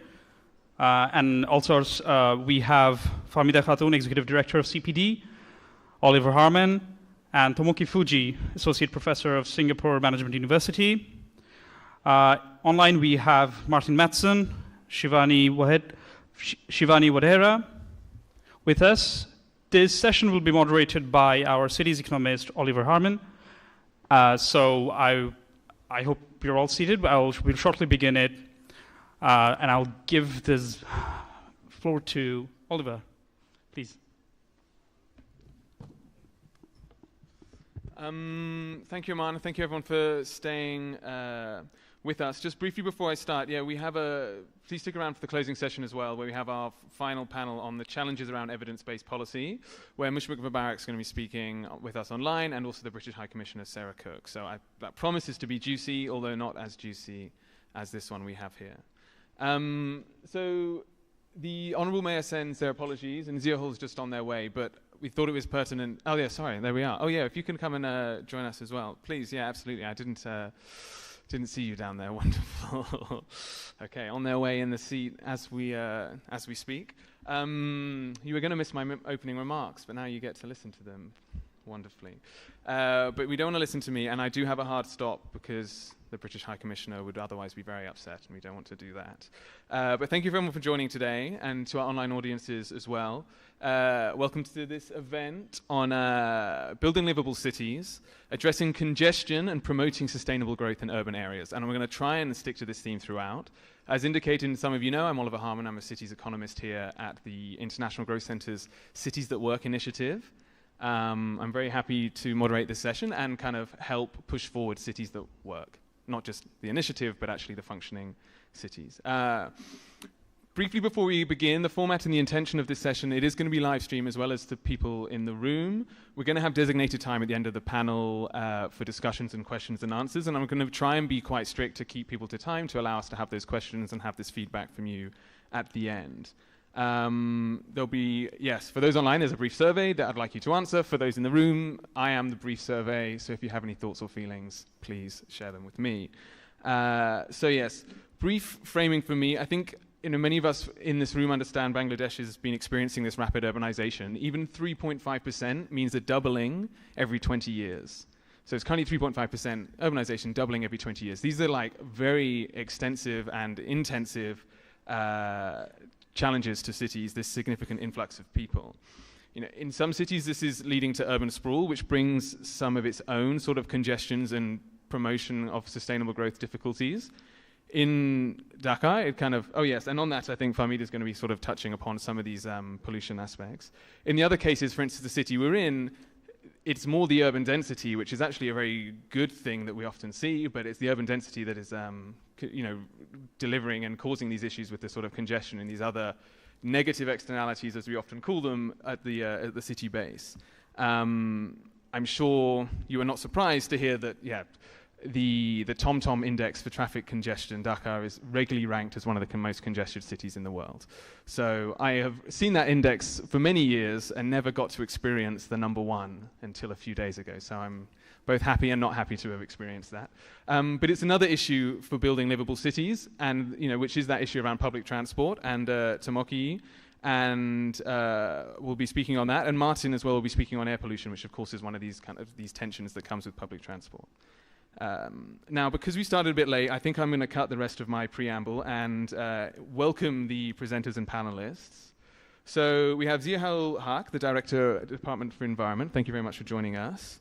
We have Fahmida Khatun, who's the Executive, I'm going to have to read these bits out as well, the Executive Director for the Centre for Policy Dialogue. And prior to joining CPD, she worked as a research fellow at the Bangladesh Institute of Development Studies, and has taught economics at some universities in Bangladesh and England, which we always like to hear as well.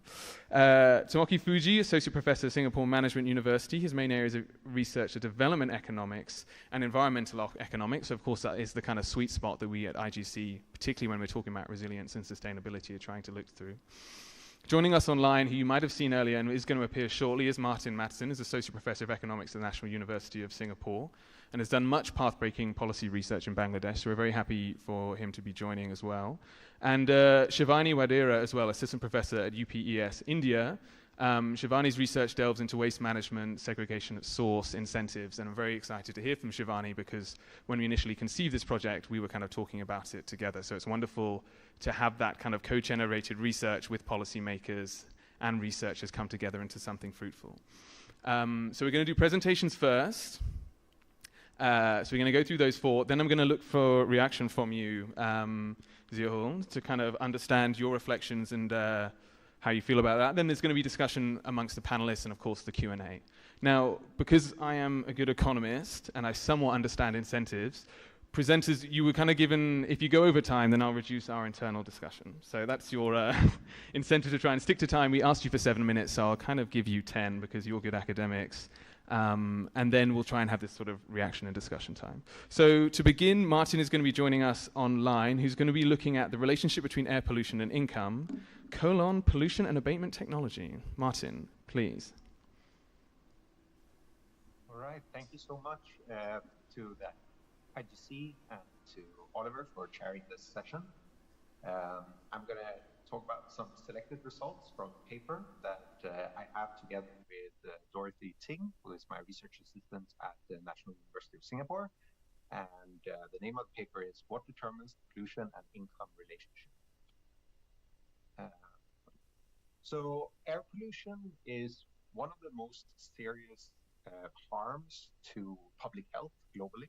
You can see in this graph that as the world has made a lot of progress on other environmental harms, such as air pollution, such as indoor air pollution and polluted water, outdoor air pollution has come up as the #1 environmental harm to human health. And this is similar to the situation that we have in Bangladesh. So in Bangladesh, we've made huge strides in terms of decreasing the public health harm of indoor air pollution, of polluted water, but outdoor air pollution remains high and, if anything, is increasing over time. So since this is a session on cities, I wanted to show a map of Bangladesh and where air pollution is concentrated. So you can see on this map here that air pollution is concentrated around Dhaka, which is kind of the general idea that we have of air pollution. It's also quite high here around Noakhali. But the takeaway from this picture is really that air pollution is not just an urban problem, but it's a problem for all of Bangladesh. Even in the areas that are the least polluted around Sylhet up here, the levels of pollution are well above the WHO recommendations.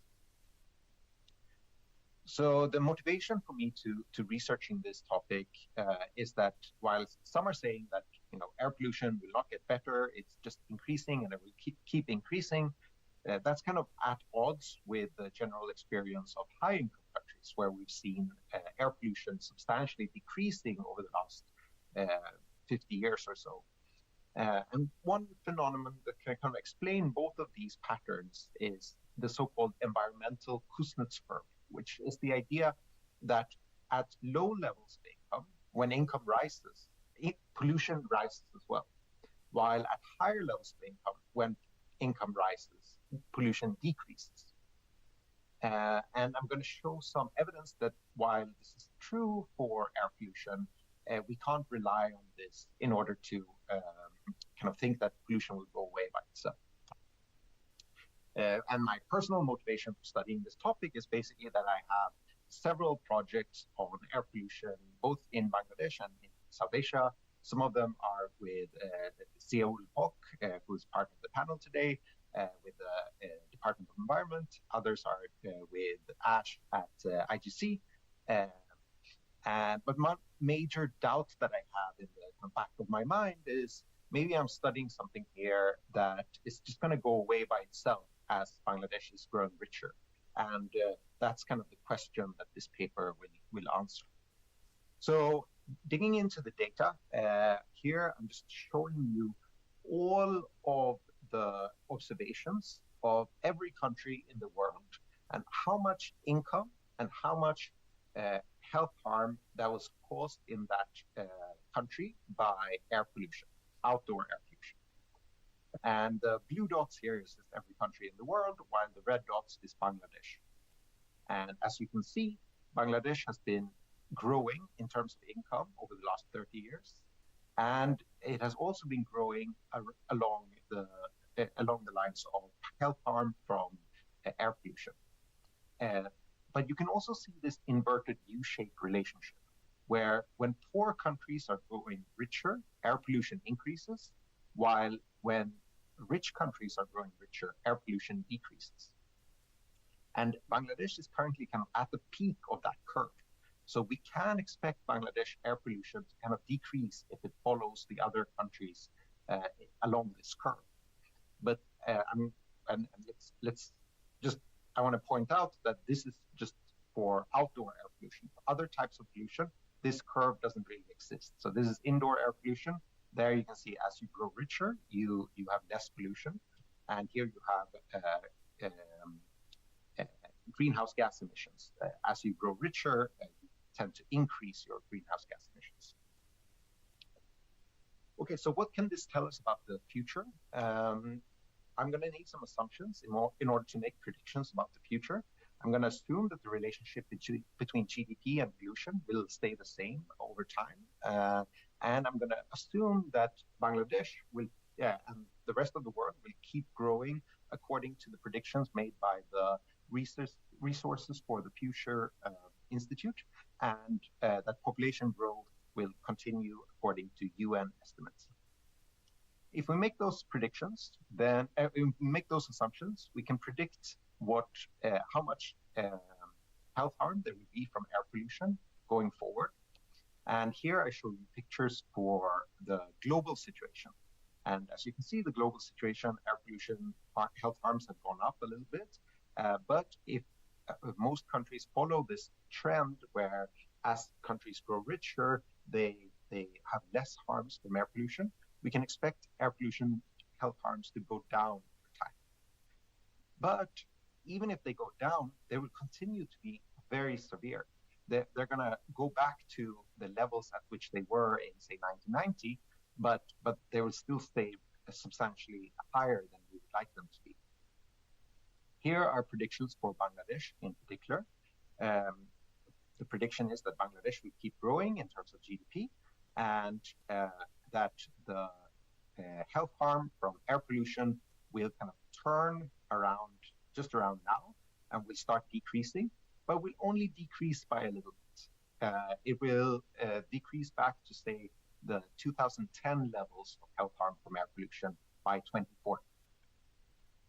So the conclusions that I've drawn from this research is that air pollution will continue to be a substantial health problem, both globally and for Bangladesh. That Bangladesh is currently around the peak of the health harm that's being caused by air pollution, but that unless we do something else than the business as usual kind of strategy and just letting the country grow, the situation will be very bad for the foreseeable future. So my kind of conclusion as a researcher is that this is a topic that is very important and will continue to be very important for the foreseeable future. And for policy, I think we should do more than just kind of relying on higher incomes solving this problem for us. This is an area where we need targeted policy making that is aimed at reducing air pollution in particular. Thank you very much.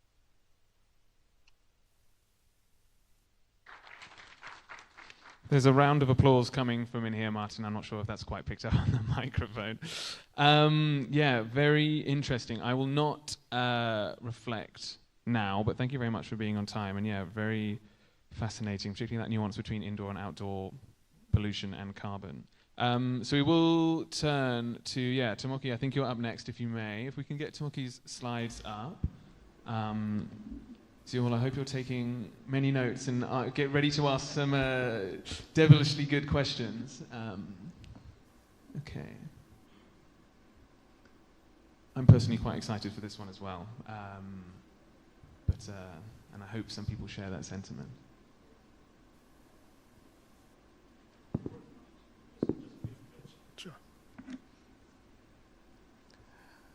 Hello. Good evening, ladies and gentlemen. Thank you very much for joining this session, and I'd like to thank IGC for having me here. This has been a wonderful opportunity for me to learn more about the projects that are going on. I'm Tomoki from SMU. I want to present preliminary results of the project called Economics and Welfare Impact of Dhaka Mass Rapid Transit. This is a joint work with Protoy Akbar of Aalto University, Abu Shon Choi from Florida International University, and Apita Khanna from National University of Singapore. So this picture provides the motivation for this study. You know better than I do that Dhaka is large and getting larger fast. But the traffic is not getting faster. Congestion is not only frustrating, but it also wastes everyone's time and creates unnecessary pollution. This is a problem, of course, in Dhaka, but also in many other places, particularly in South Asia, because 44 out of 50 most polluted cities are in this region. And transportation sector is one of the most important contributing sectors. Not only that, lack of safe travel options also compromise women's human capital investments and labor force participation. Against this background, we ask if mass rail transit infrastructure can improve these. So the bigger question we have in this project is, what is the impact of Dhaka Metro Rail? We are going to evaluate the DMR project holistically, including the dimensions of travel, economic activities, real estate, gender, and so forth. And to this end, we collect unique microdata sets through a combination of various data collection techniques. Today, I'm giving you a glimpse of data and preliminary results from baseline data focused on gendered travel pattern and perception. So we use field observations data such as building listing and ground level pollution measurement using handheld devices. We also conduct surveys, including household and business surveys. And we also scrape data from the web, including Google Maps for establishment and travel times, as well as online property ads in order to get property prices. These data collected before and after the opening of MRT Line 6. You might have seen that there's construction going on near this hotel as well. So we can see the change in different parts of Dhaka before and after the opening of MRT Line 6. We collected data from 40 out of 54 wards in the Dhaka North City Corporation. Blue and green dots represent business centers and most built-up areas in each ward. These are our primary data collection points where we collect all kinds of data. And in addition to these points, we selected 3 red dots, which represents supplementary data collection points where we collect household survey data. And within each 3 red dots, we have one point chosen from the slum so that we can make a comparison between slum areas and non-slum areas.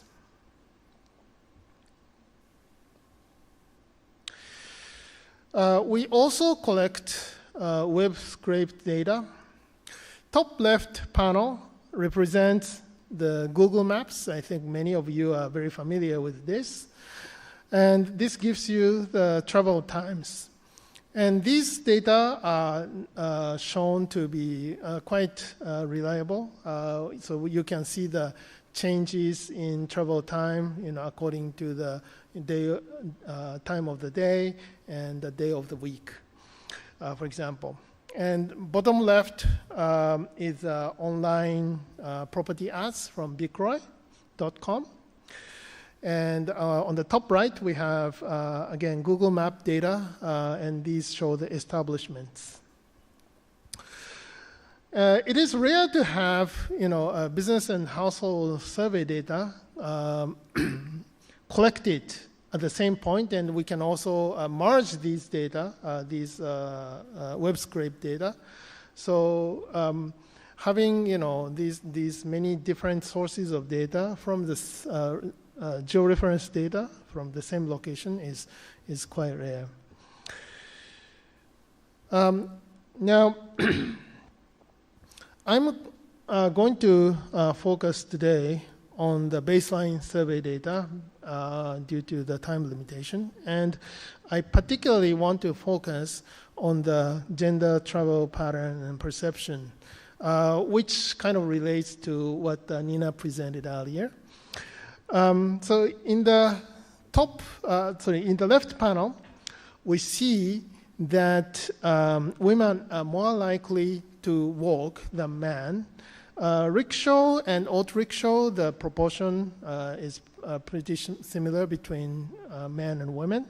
But if you look at the other modes of transportation, including buses and private car hire, the proportion of travels in which these modes of transportation was used much smaller for women than men. If you look at the right panel, you see that the proportion of accompanied travels for women is much higher than those for men, except perhaps when the destination is workplace. So basically, wherever women want to go, they tend to be accompanied by someone else.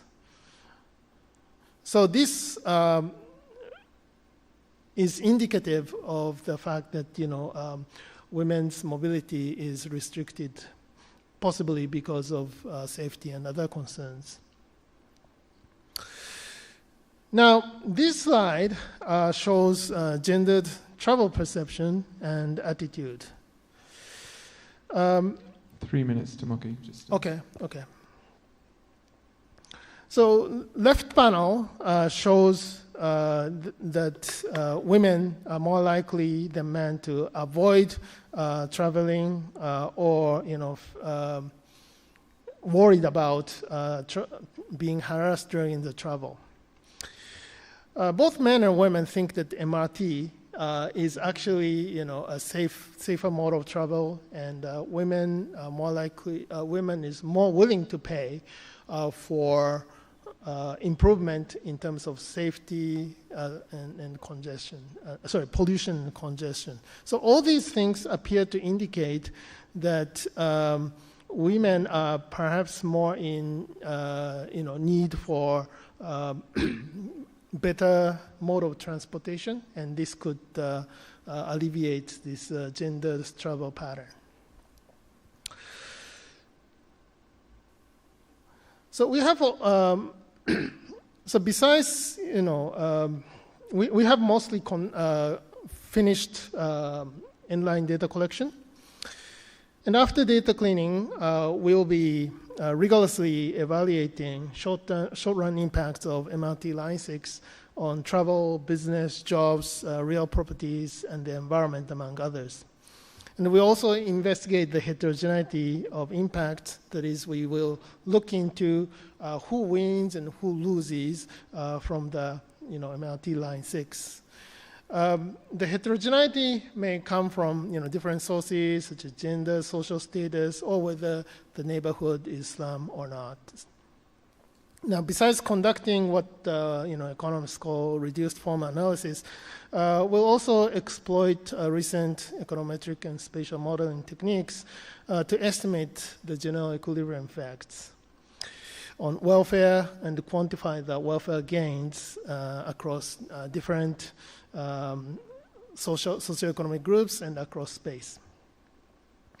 By adding structure, we'll be able to examine the channel through which these gains transpire. Now, our current project is focused on the short-run impacts. However, SysMRT line network will expand over time. We also would like to expand our project to evaluate the longer-term impacts. So please do approach me if you have potential funding opportunities for us. With that, I conclude my presentation. Thank you for your attention. Thank you very much, Tomoki. Yeah, very interesting. And to those who have been with us all day, you'll see, as a biased urban economist, how complicated understanding and answering some of these questions are in an urban context. In many other contexts, we can use randomized control trials and the like, but all the efforts across all those data sources that Tomoki has to get through to understand some of these aspects is quite incredible in my mind. And Ziohol, I ask you, because yeah, we have supported this research, and I'm very intrigued on what you think these next going forward steps could be. So just we got another 2 presentations, but just something for you to have in your mind, because it's amazing what we can begin to answer once we've done this these baseline aspects. So thank you. Fahmida, I believe returning to you now, if possible, for your presentation on the Green Cities Initiative. If we can load up those slides, that would be wonderful.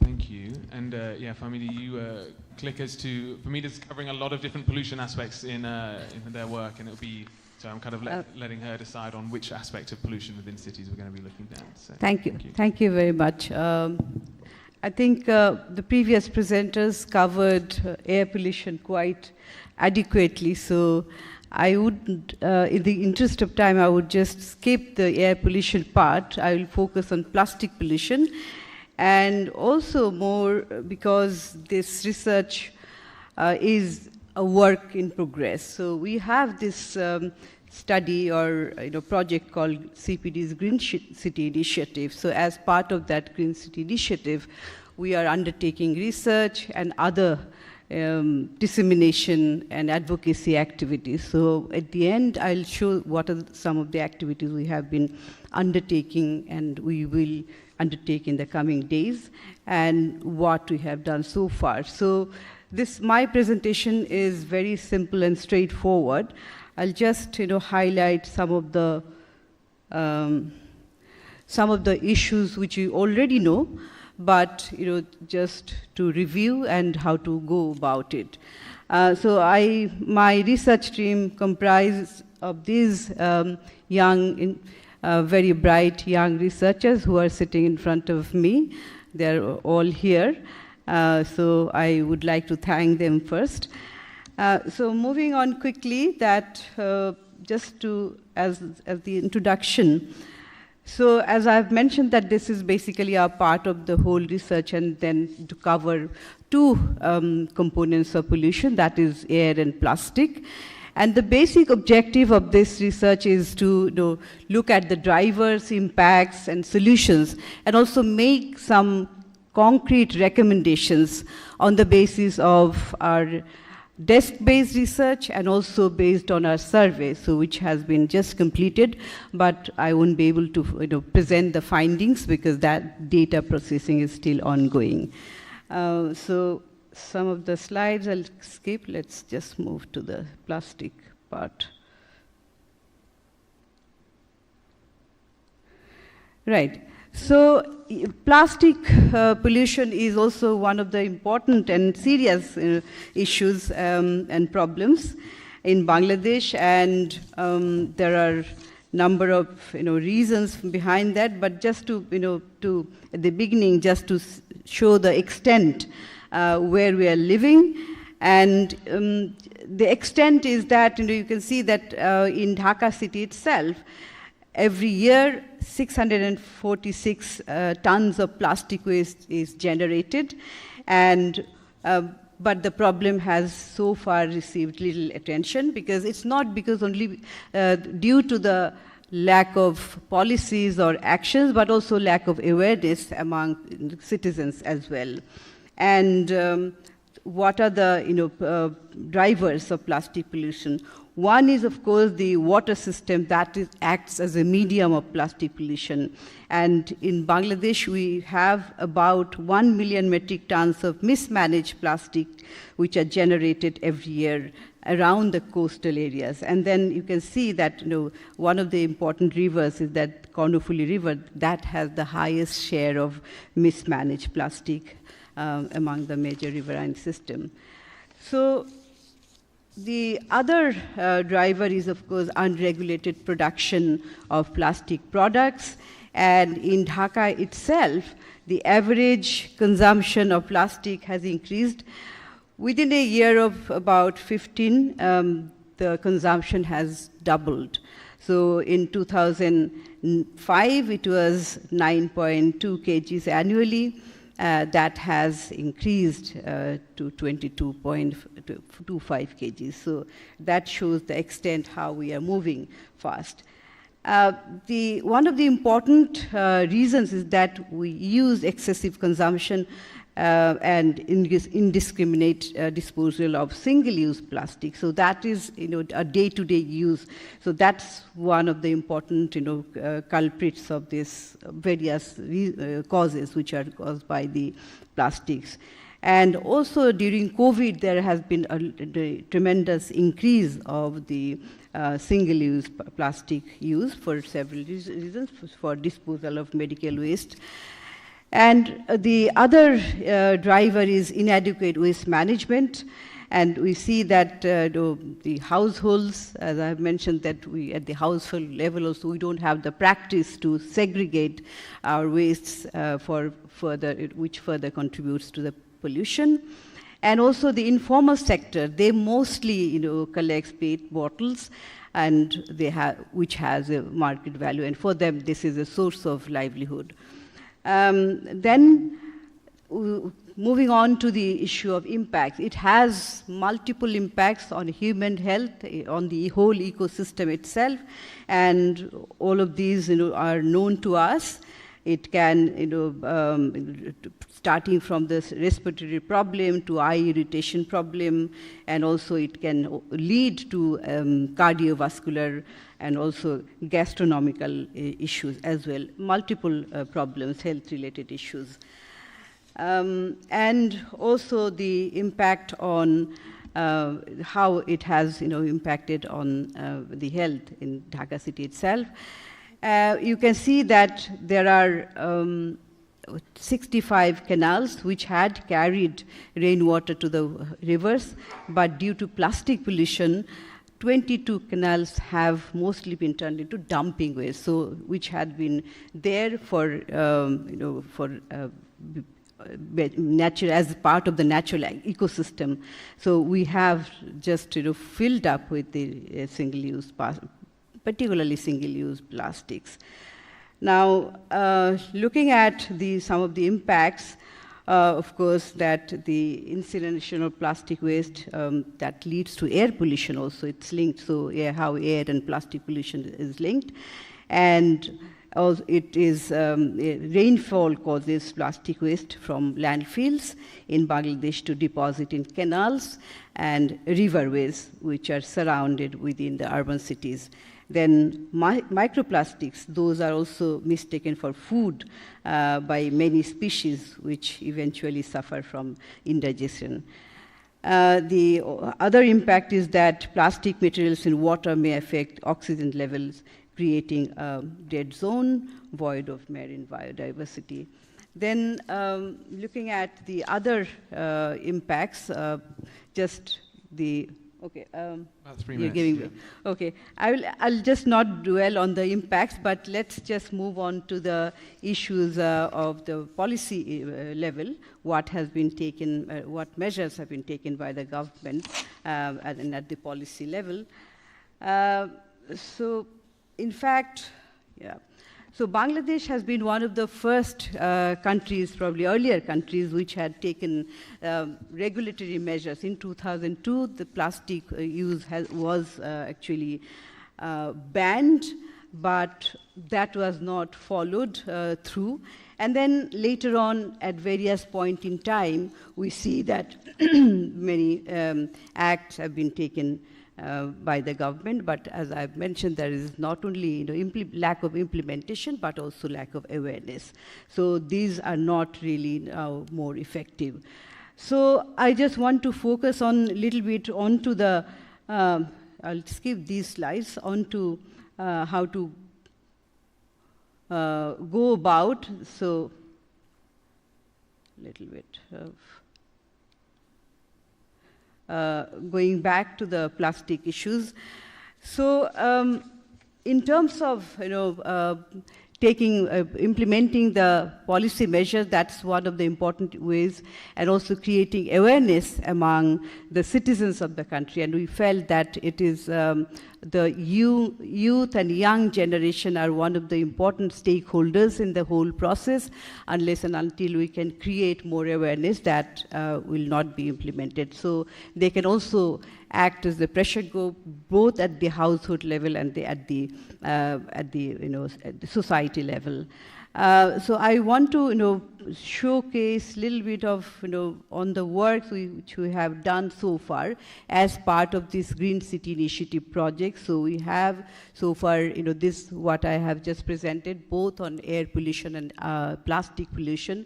We have published research paper, evidence paper, and also, as I've mentioned initially, that we have also done a survey.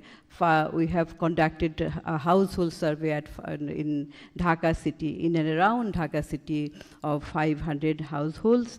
The survey results will be analyzed very soon, and the objective of the survey and that research is to also that how much the citizens are aware and how much, whether they are ready to pay for, because cleaning also includes that you have to pay more. So, and sometimes people are willing to pay more if they have a cleaner environment, if they have the opportunity to live in a cleaner environment. So it has a cost. So we would be looking at that how much the citizens are willing to pay for clean air, or how much they are willing to pay to segregate the plastic, the waste, and also not to use the plastics and go for environmentally friendly products or bags. So that's so we'll do an economic analysis and find out that the cost of doing away with plastic. And we expect that these will be contributing to the policy making process. So I think I will stop here. So thank you very much. Thank you indeed. And that actually is a wonderful segue onto our next presentation, which I think postmasters are just going to get up there now. Yeah, very interesting. And I think, yeah, particularly those policy measures, I'm very interested, Ziahul, like which ones you remember, you think were particularly useful, whether any of them were evaluated, because that's often we see this policy in action, well, action, and sometimes in action, but we often don't necessarily complete that measurement loop. So I think there are lots of things that seem to be happening, but it's interesting to know what exists. And as I said, this question of willingness to pay and segregation, I believe Shivani is going to be touching upon when they arrive on screen.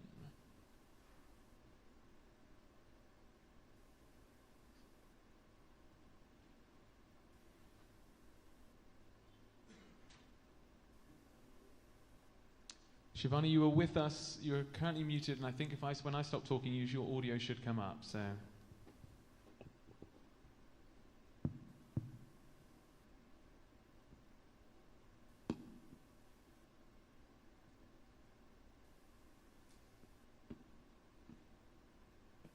For giving me this opportunity, and Ms. Khatun's presentation actually provides a very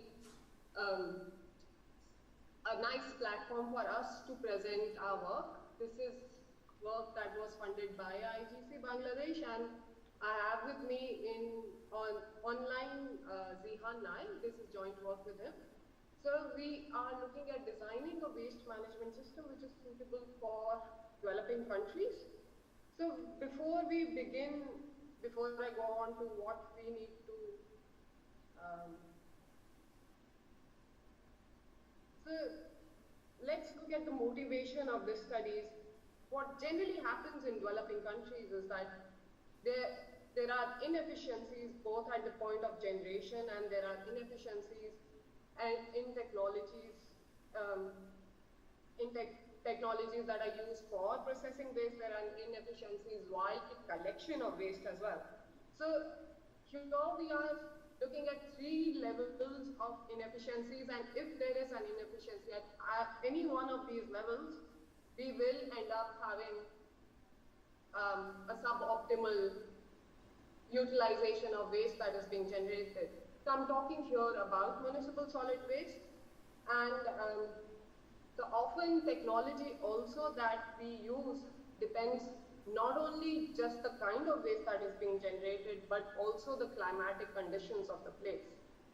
So here, I think countries in tropical areas, especially the developing countries in tropical regions, they do have an advantage in the sense that they have high temperatures and there's a high proportion of organic waste, which means that most of it is biodegradable, and we do not, if we can actually implement segregation at source, we can process most of the waste at home. In case, of course, we would need some home level instruments to deal with it, but instead of having a centralized system, we could probably reduce the expenditure. All right, so yeah, so we are also inefficiencies at processing level can occur if inappropriate technology is used to process waste. So if you use inappropriate technology, you can have air pollute, and it's not monitored, it's not regulated well, which is generally the case in developing countries. I'm not just talking about Bangladesh here, this is generally the case even in India. Then it leads to air pollution as well. So particularly in Bangladesh, waste management becomes an important issue because it's also densely populated. But one of the advantages that Bangladesh has is that 70% of the waste that is being generated, of the municipal solid waste that is being generated in urban centers, is organic. So we conducted this study in the city of Mymensingh. This study is a little unique because Mymensingh has a fecal sludge management plant which uses organic waste to process its fecal sludge. So this existence of this plant provides us with an unique opportunity to design a collection system that aims at removing inefficiencies at the household level and at the collection level. So what we did is that we provided households, we chose wards which were serviced by the fecal sludge management plant, and we chose within these wards, we chose building complexes which had a garbage collector coming up to their houses to collect waste. So this was basically done because when we went on field, we realized a lot of people are in the habit of disposing of waste right as soon as it is generated, so disposing of waste in the drains and disposing of waste in garbage vulnerable points. So since we were focusing on segregation at source, so we decided to work with households that already do have a collection system inbuilt. So we provided them with information brochures. We provided them, a second group was provided with information brochures and dustbins. And the third group, we gave them information brochures and plastic bags. I agree, we did give them plastic bags, and that is also leading to pollution in some sense. Not some sense, it is leading to plastic pollution as well. But we wanted to understand that whether households would be willing to go ahead and whether it becomes a habit, and would they be willing to invest and in maybe another dustbin or something else, and continue segregation. So that was our motivation behind just giving them plastic bags. So in addition, we also provided them with a service which was akin to a curbside collection service for just the inorganics. We basically installed a bin in the building complex, and we put a brochure on that bin which said that this is for our inorganics, and this is what constitutes inorganics, and anybody could dump it. Even if households were not a part of the study, they could also use this garbage bin. So I am going to skip this. I am going to come right here. So the blue line shows our control areas, our control households, and the other 3 lines are our treatment households. So first, 1, 2, and 3 are our baseline data collection points, which look at the segregation rate. So our enumerators basically went house to house to understand whether people are segregating or not. And this is actual observations. This is not self-reported. They inspected the garbage and marked whether it was segregated or not. So the first 3 rounds reflect the baseline survey. It is here that we give them interventions. So it is here that you see at round 3, at round 4, you see a sudden jump in the segregation rate for all the 3 treatment groups. What's interesting is that even though the group which is in red, treatment 1, they just got just the information brochure and nothing else to help complement this behavior, we still do see a jump and a sustained jump throughout. And moreover, it still keeps on rising till we finish. So this every round lasted about 6 days. So this is 5. This is a month's monitoring. So even after a month, we see that just the information brochure households are also still segregating. Treatment 2 are the households that got the dustbin.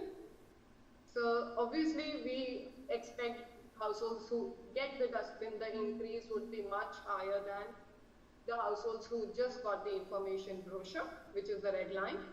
And that is the case here.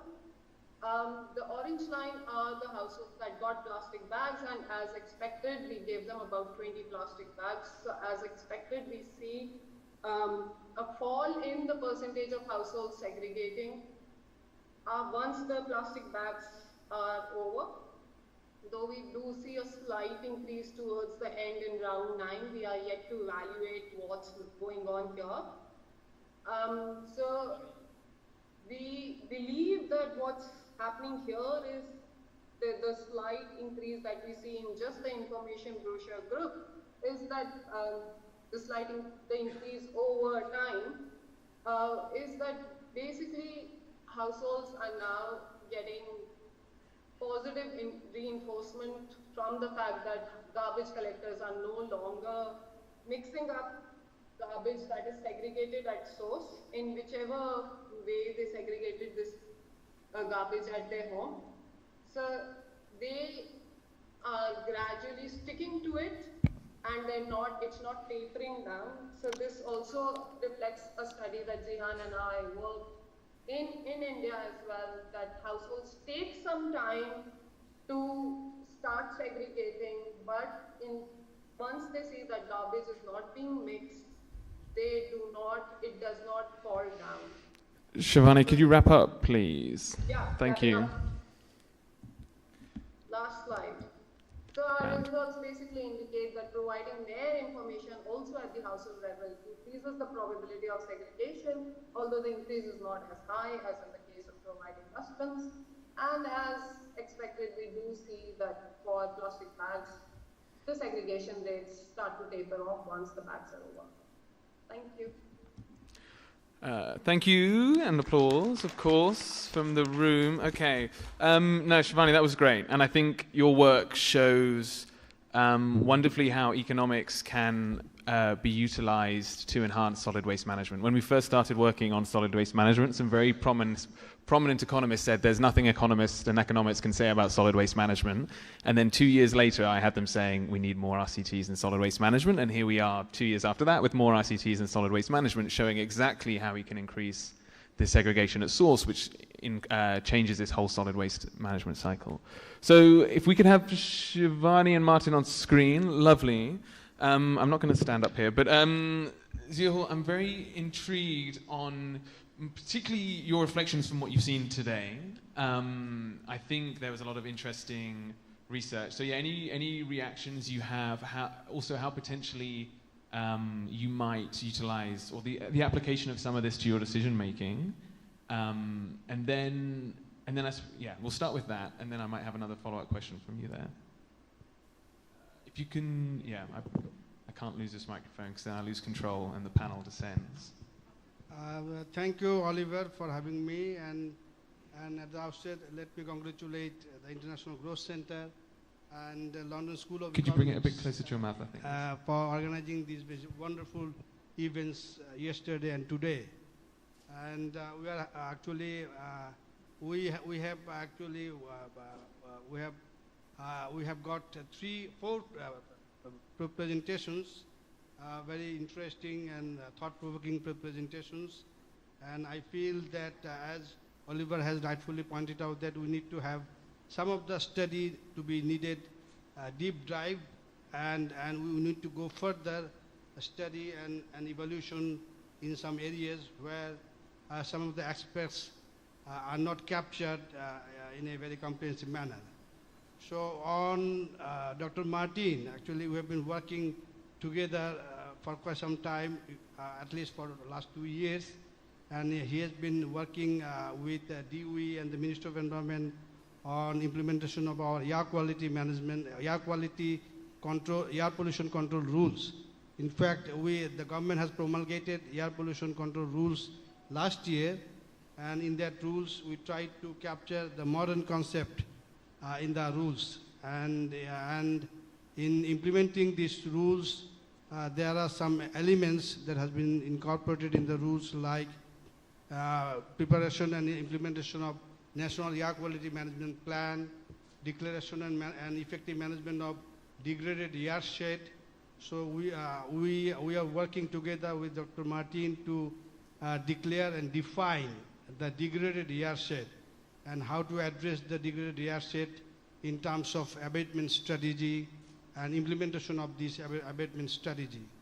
So I feel that what he has presented in the presentations in terms of closeness growth curve. In fact, he also mentioned about that the Bangladesh has become a peak in terms of pollution and subsequent health hazard. But the point is that we are still growing. So we are in the initial stage of middle income country. So it is very challenging for Bangladesh to actually maintain the environmental sustainability, pollution control, and economic growth. And he has pointed out that if the growth increases, pollution increases. If the income increases, pollution increases. But the point is that we are at the top of the pollution level. So it is the high time for the government of Bangladesh and the society as a whole to look at how we can reduce the air pollution in particular with the sustained economic growth, as we are talking about at least 6% GDP growth each year. So in that case, it is very important, very fundamental for us to implement our policy and air pollution control rules 2021. And he has suggested that this is the high time to take up a very concrete and tangible actions in terms of particularly on outdoor air pollution. So we are very aware of that, and we support the idea of taking further action on outdoor air pollution. And I feel that we will be working together in this line in the coming months and years. So, Martin, you have your marching orders there, hey? How to reduce air pollution as the economy grows? There's our question straight away. Thank you, Zuhal. I'm using this for you to do my job for me. So you can all these challenges and questions you have, it's fine. I'll write them down, and then we can work with Martin and come back to you. And happy days. So please, more. I'm very intrigued on the rest of your reactions. Yes, and on the second presentation, Dr. I have forgotten his name, Dr. Tomoki. In fact, you have started a good study. We are looking for having a comprehensive outlook about the impacts of metro rail in terms of economic impact, environmental impact. Actually, we are thinking that there might be positive impacts out of the construction of metro rail, but to what extent we are having these positive impacts on environment, on public health, and economy as a whole. And you have started a good study, and we are waiting for having a further study and further evaluation analysis on the environmental impact, since we are working on environmental sector. At the same time, whether the transport, as you already mentioned about the congestion, traffic congestion, whether there has been any positive impacts in terms of reducing the traffic congestion, which has been very serious in Dhaka and other major cities. And frankly speaking, one of the worst traffic management system we are actually having in the country. So how far this metro and the subsequent metro that we will be expecting in the next few years will provide some positive impacts, and there might be some negative impacts. You already mentioned about some issues like harassment and the fear of women during the travels. So we want to see the holistic picture, positive and negative impacts in your further study. But we welcome your study, and we are actually looking forward to having further insights from your study. And my third presentation. Yeah, of course. Please carry on. Yeah, absolutely. And on Dr. Fahmida, actually, she has been in the research field for quite some time.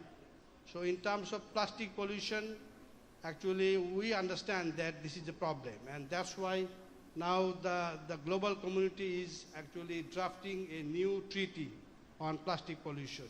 Now the INC, the Intergovernmental Negotiating Committee, has been formed, and they have started drafting the international treaty on plastic pollution. But the point is that recently, in terms of legislation, we have got a very good legislation in terms of, you already mentioned in your presentation, one of the Solid Waste Management Rules 2021. And in the rules, actually, the government tried to capture the modern concept in terms of sustainable waste management system. Shivani has pointed out some source segregation. We tried to capture this notion in the rules. At the same time, government has prepared a multi-sectoral action plan on plastic waste management, sustainable plastic waste management. And in the action plan, they also actually set 4 specific targets, time-bound targets, in terms of reduction of plastic consumption, and at the same time, the use of we are actually importing the plastic raw materials, the virgin materials. So we have to reduce the import of new virgin materials. So there has been some target set in the action plan to reduce the new consumption of virgin material. At the same time, the SUP, she has pointed out about the sustainable single-use plastics. So there has been one target by 2026. Some items will be identified, and their consumption and use will be phased out by 2026. Nice. particularly some items of SUP. So there are some policies, but the challenge is how to implement them Yeah. in an effective and coherent manner. Interesting. This is a challenge. On implementation, can we touch upon Shivani's presentation? Because I want to leave 10 minutes for the end Yes, for questions. and just one point that in the rules, we also try to identify and try to set the respective responsibility, right from household to markets, the institutions, the local government authorities, and the entities. So for household, there has been a legal responsibility by all families and households that they have to have at least 2 bins, separate bins, one for organic, one for inorganic, and if possible 3, one for household hazardous material. There are some hazardous items in the households like glass, electronics, a diaper, sanitary napkin. Right, So right. it is different from the organic and inorganic. So it is mandatory for each and every household to maintain these 3 bins according to the Waste Management Rules 2021. Okay. So it is high time to implement that. And there is a specific responsibility of local government institutions, city corporations, municipalities. If they fail to deliver the responsibility, they will be punished according to the law. Okay. So this is the time to implement them, but again, implementation is a challenge. Yeah. A country like Bangladesh, so you understand that. We've heard that a few times. The policy is one thing and the implementation is another, right? Yes. And I feel that, Shivani, this could be an interesting area that kind of looks at your work, I suppose, right? If there is this rule for at least 2 bins to be mandated at the household level, this could be something we explore about how to ensure that compliance is there, right? But Shivani is right that even the motivation, awareness is critical Yeah. to address the source segregation. So we have to look at those issues, particularly the awareness raising and the motivational activities. For sure. No, for sure. Thank you very much. And I think that's important. Thank you. Round of applause as well for that. Why not? Let's keep everyone in the room. Okay. We are talking about traffic congestion. So am I still on for a hard 6 o'clock stop? How is I suppose we are because we're live streaming, aren't we? I was just wondering about the British High Commissioner and if I have a few extra minutes, but I won't push. So I don't need to double mic. Questions from the room based on some of the presentations you have today. If we could share the microphone as well. Yeah, I'll try and finish at 6. If we could take 2 at a time, share, if you want to direct the question, by all means do, and then we can answer 2, and then we can have another round after that. So please. Hi, I'm Mariam Bint Islam, working as a program associate at Center for Policy Dialogue under the supervision of Dr. Famida Khatun. So I want to ask a question to Mr. Martin Matson. It's regarding the EKC that you presented. Thank you for your presentation. It was very interesting.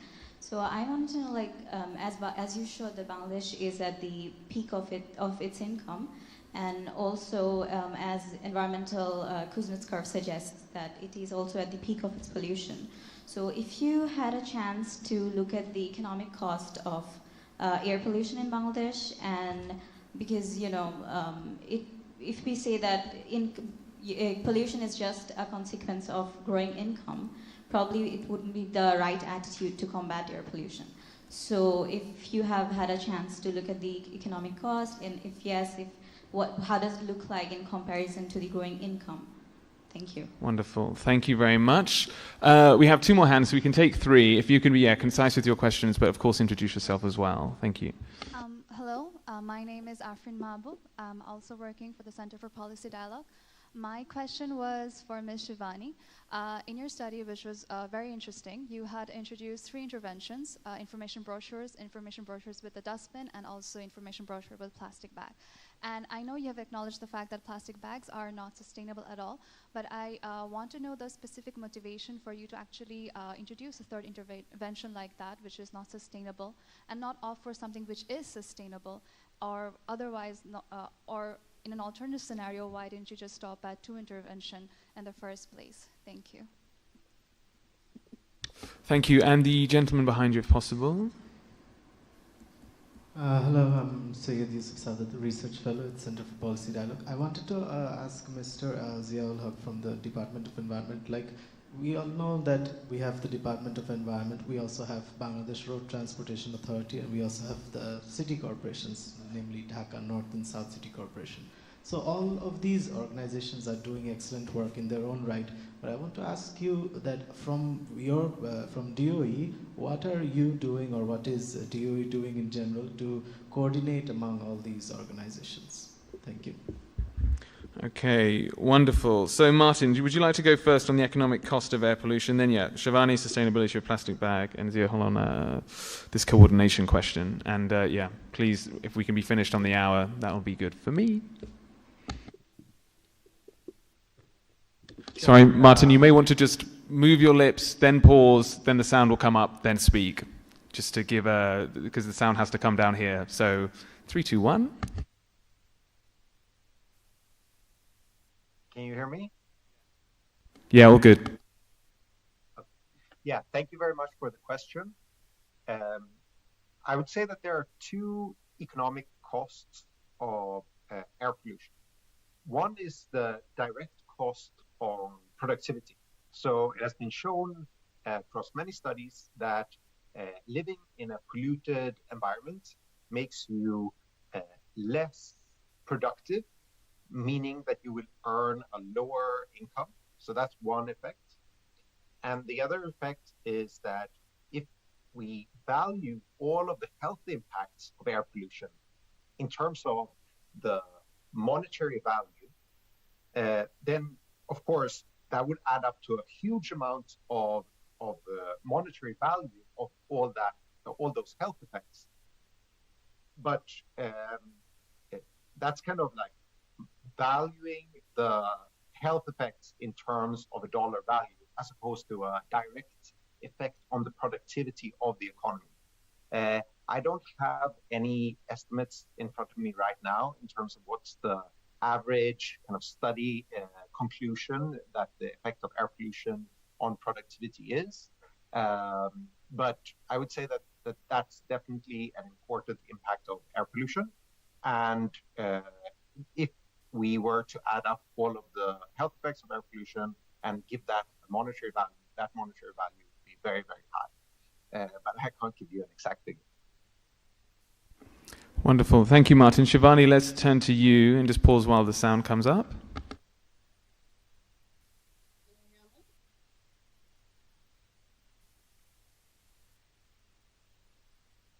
Yes, no, Oliver? Okay. All right. Thank you so much for that question. It's a very interesting question. So this was again something that Zihan and I debated with while we were designing the experiment. But yes, the motivation behind having plastic bags was that we wanted to understand whether households would actually go in for some sort of a device, some sort of a dustbin, or more plastic bags once the ones that we provide finish. So this could also analogously looked at what if your dustbin that we give breaks down or something happens.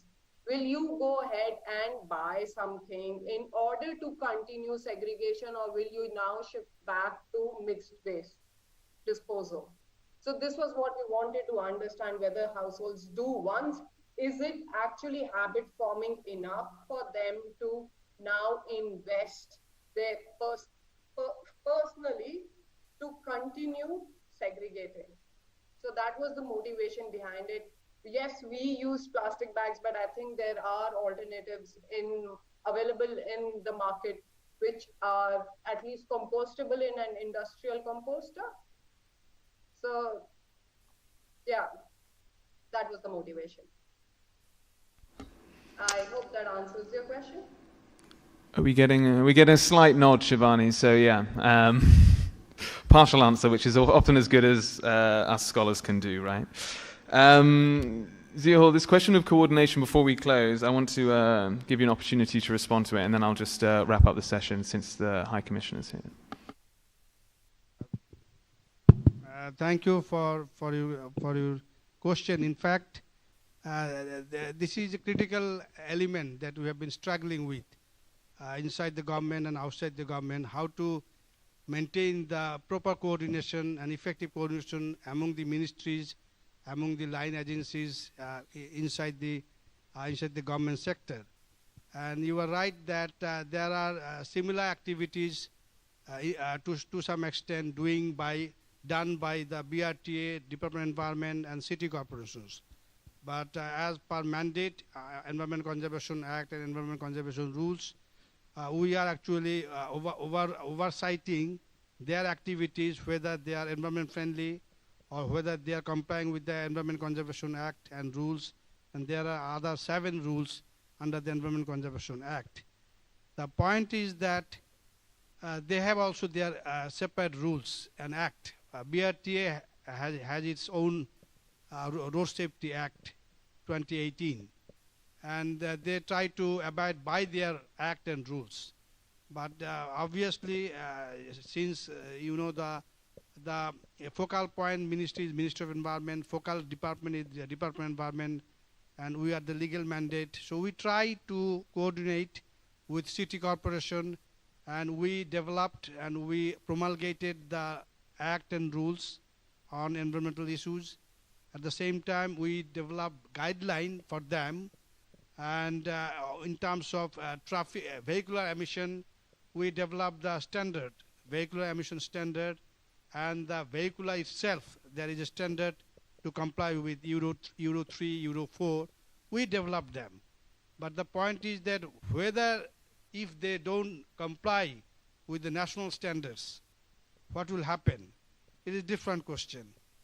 We are both the government agency, and according to law, we are mandated to enforce the law on each and every institutions, whether it is government or private or non-government.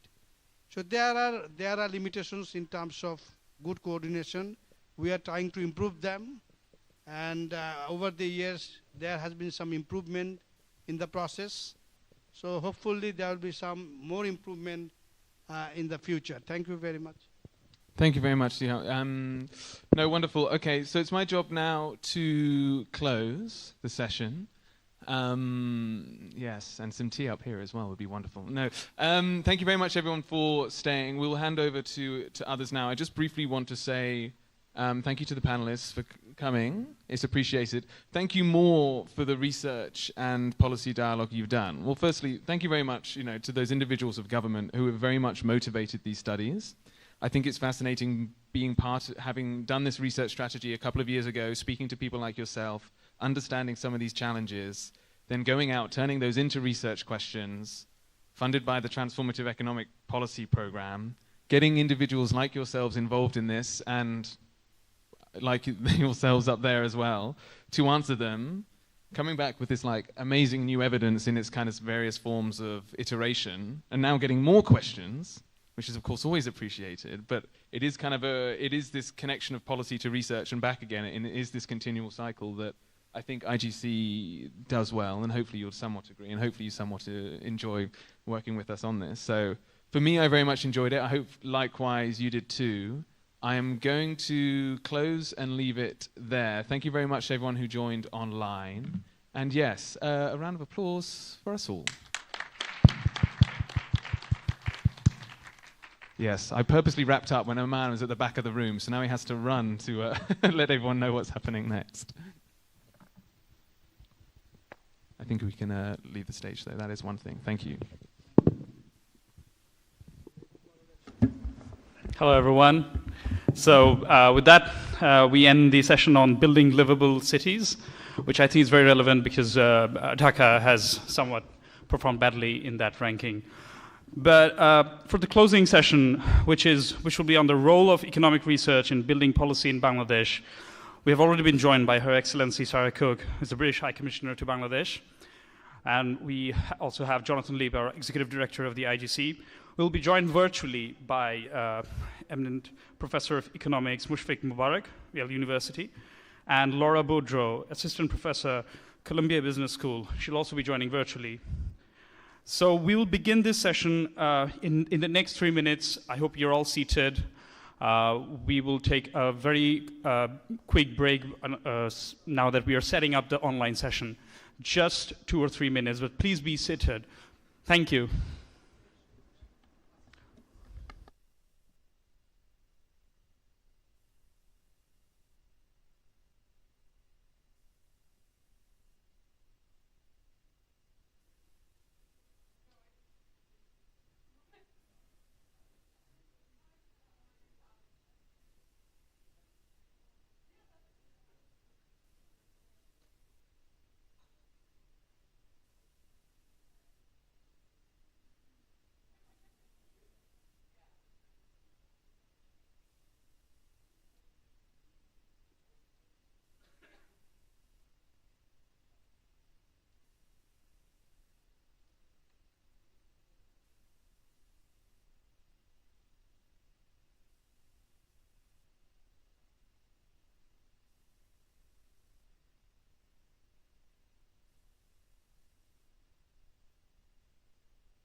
Hello, everyone. I'll request you all to be seated. We'll quickly call our panelists for this session, and we'll shortly begin the closing session for this event today. So that will bring to the end the two-day event, the IGC Policy and Research Conference on Resilient and Resurgent Bangladesh, Sustaining Economic Growth in a Changing Climate. So for this session, I would like to request and invite Her Excellency Sarah Cook, British High Commissioner to Bangladesh, and Jonathan Leib, our Executive Director at the IGC, and Alex Portner, Senior Policy Officer at Kivu International, to take the stage. And we'll be joined virtually by Mushfiq Mubarak and Laura Boudreau. Thank you.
I'd like to invite Jonathan to come up on the podium and say a few words for the closing session. Thank you, Jonathan.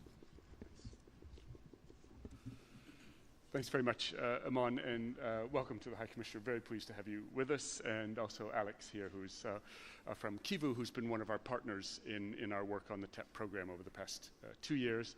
And then very pleased, I think, to have with us both Mushfiq and Laura, who are two what we call lead academics for IGC Bangladesh. So they're academics who happen to be based in the States, but are advising the research activities of IGC Bangladesh. So they help us developing our research strategy and selecting research projects and so forth. And both of them, of course, have done very important work here in Bangladesh. So to have their perspectives will be very useful. So I just wanted to briefly, in terms of how we think about the role of economic research in building policy, to say sort of two things, sort of something about the why that's important, and then something about the how we make that happen.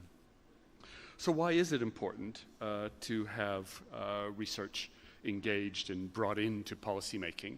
Well, policymaking is hard. The Spence Commission on Growth, which is, I think now maybe 20 years ago, concluded that there was no recipe for achieving high rates of growth. There are only ingredients. And I think if we add to that the situation in every country, in Bangladesh, but every country, faces a unique context within which policy has to be made.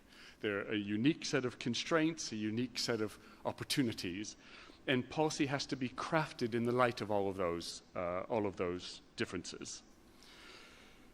And so when it comes to thinking about growth in particular, we have to recognize that there isn't a single or simple solution.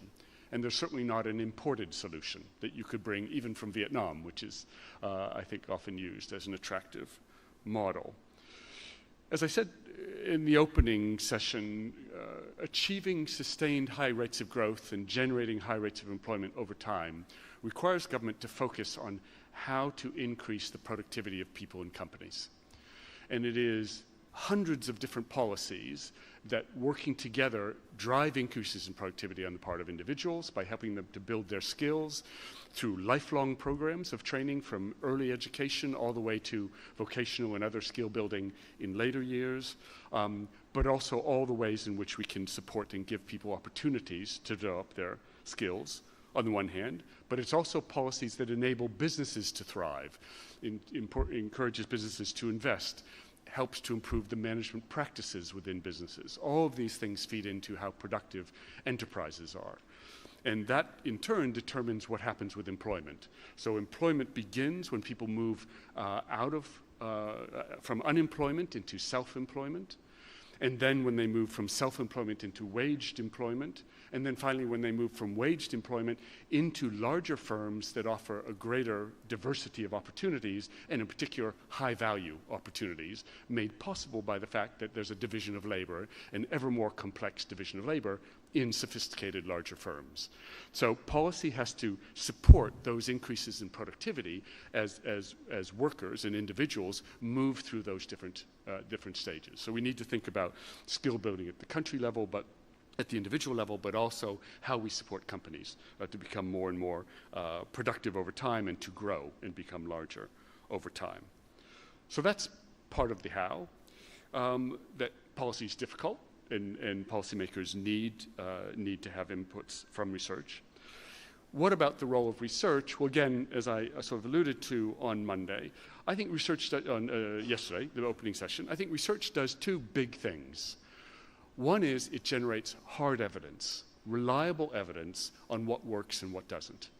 And that enables governments then to design policies that are both effective, or at least most likely to be effective, and as low cost as possible. So robust evidence on what works and what doesn't work really helps to craft cost-effective policy. The second thing that research can do is to generate new ways of thinking about policy issues. So things that people haven't thought of before that reframe questions in a way that creates new policy options, new ways of addressing a particular problem. So for those two reasons, I think research is fundamental to the design of good policy. Well, what about the how? Well, fundamentally, the how is about the supply and the demand for research. So the demand side comes from policymakers. And I think we've seen some very nice examples in these days where we've had Honorable Minister from Energy yesterday engaging actively with the researchers on the same panel and even continuing those discussions after the session. The same happened again today with the Honorable Minister of Planning, who again was engaging with the researchers that we had on the panel, and I think demonstrated a sort of active interest. Now that happened today, it happened yesterday. It needs to happen systematically across government to enable this positive circle, this virtuous circle of research informing policy to really take hold as part of the culture. There needs to be strong demand from policymakers for that to happen. There also needs to be strong supply. So strong supply means both building local talent and accessing international talent. Bangladesh is never going to have a monopoly on research talent, so we want to be having vehicles for accessing international talent, but we also want to have vehicles for developing the local research talent. This morning in our very first session today, we had a great display of the local talent in Bangladesh with promising younger researchers presenting their work. The final thing I want to say is the role we hope as IGC to play in this process. And that is we want to be helping both the supply and the demand side, and basically by putting ourselves in the middle of the process. So we have offices in a number of different countries across Africa, South Asia, and the Middle East. And our ideal is to create a situation where we have long-term relationships with policymakers, can understand and inform and support demand for good evidence, and at the same time, relationships with researchers, both locally and internationally, that we can help to make available. So in that way, the IGC hopes to be really facilitating and accelerating this process of bringing research and policy together. With that, let me hand over to the High Commissioner.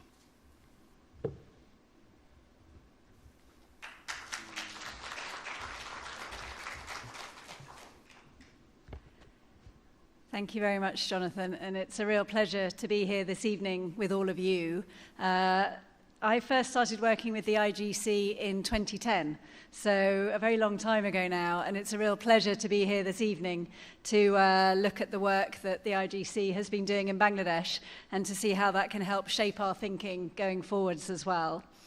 We're discussing a subject that's close to my heart, the important role of research and analysis in informing economic policy making and driving forward sustainable development in Bangladesh. The great British economist John Maynard Keynes once famously said, The ideas of economists and political philosophers, both when they are right and when they are wrong, are more powerful than is commonly understood. Indeed, the world is ruled by little else. Throughout his life, Keynes warned practical men, policymakers and business leaders not to remain trapped in preconceived ideas when addressing new challenges, but to formulate new solutions, the response to the Great Depression being the most famous example of Keynes's time.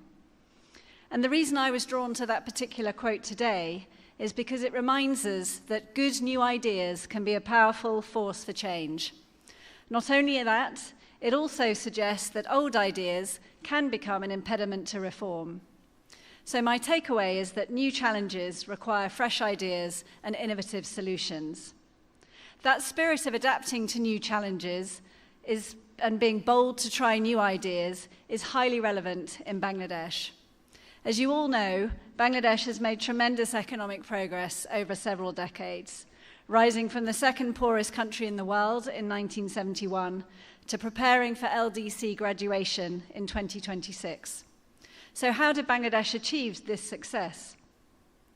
The government's made bold decisions to implement new ideas, including a series of free market reforms, greater participation of the private sector, openness to international investment, and special economic zones to promote exports. In the 1990s, these reforms led to export-driven growth, a world-leading ready-made garment sector, a steady flow of remittances from overseas workers, a stable macroeconomy, and rising productivity from the agricultural sector, leading to export-driven structural transformation. And new ideas were tried outside government as well. Muhammad Yunus, while teaching economics at Chittagong University, observed that economic theories of the day seemed to offer no solutions to the poverty he witnessed all around him. He saw that banks would not lend to poor people. The conventional wisdom was that the poor were not credit-worthy and would not repay their loans. Yet he believed that if given the chance and the credit, the poor would turn their creativity into sustainable income and repay the money they borrowed. So he lent $27 of his own money to 42 women in a village, who each made a small profit on the loans.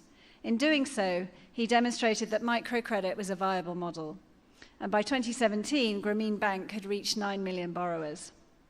And while Grameen Bank was expanding, other Bangladeshi NGOs were innovating and growing too. BRAC achieved success on a massive scale, from life-saving new health and nutrition interventions to revolutionizing the approach to poverty alleviation. Over the last few decades, it's grown into the largest NGO in the world. And during that time, Bangladesh's economy has continued to grow.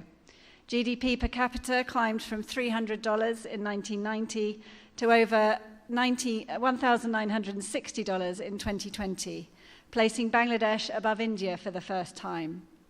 Growth has also been pro-poor. In 1991, 44% of Bangladesh's population survived on less than $1.90 a day. By 2016, this proportion had fallen to just over 14%. And the UK is proud to have been a close development partner of Bangladesh during this time. We have a long and successful history of working together on economic issues. Indeed, we partnered with BRAC on the first so-called poverty graduation programme implemented with UK funding in 2004. We've worked with the government on investment climate reforms and with the private sector on financial inclusion and factory safety in the garment sector. And looking to the future, it's clear that Bangladesh faces new challenges. LDC graduation, which will be a moment for celebration, will also mark the beginning of a period of gradual reduction in preferential treatment in international trade, overseas development aid, and access to concessional finance. And of course, not all the challenges are externally driven. Despite continued growth, the pace of job creation has slowed, particularly in rural areas and for women. Domestic resource mobilization at 77.6% of GDP is among the lowest in the world. Exports and FDI have both fallen from their peaks of 10 years ago. So as Keynes alluded, new challenges need new ideas, and this is where economic research comes in. New research is vital for improving our understanding of the challenges on the ground, what solutions work and what doesn't work. It enriches our understanding. But research alone is not enough. If high-quality research sits on a shelf gathering dust, then it doesn't benefit anybody. To be useful, economic research should inform improved policy making and business decisions. It should drive job creation, a cleaner environment, and improved living standards. For this to happen, not only does research need to be high quality, but I suggest that 3 other conditions need to be in place. Number 1, research needs to be relevant. It should focus on the key challenges we're facing in our day-to-day lives, like the themes covered in this conference: the future of work, clean and reliable energy, and building livable cities. Number 2, research needs to be well communicated. The implications for policymakers need to be conveyed in a way that is easy for non-technical experts to understand. And number 3, where all else, and above all else, to be impactful, research needs a vibrant public and private sector that is willing to pick up new evidence, generate new ideas, and try new ways of doing things. And that's why this conference has been so valuable. It's brought together leading academics, policymakers, young Bangladeshi economists, and the private sector to discuss some of the most pressing challenges facing the country today, to consider the evidence, and to be open to new ideas. And I believe this spirit of learning and of innovation is well and truly alive here in Bangladesh. In the last decade, we've seen new ideas from the private sector bearing fruit. For example, Bcash.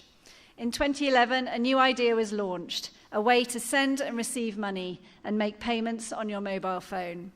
10 years later, Bcash became the first ever unicorn startup in Bangladesh, a company worth more than $1 billion.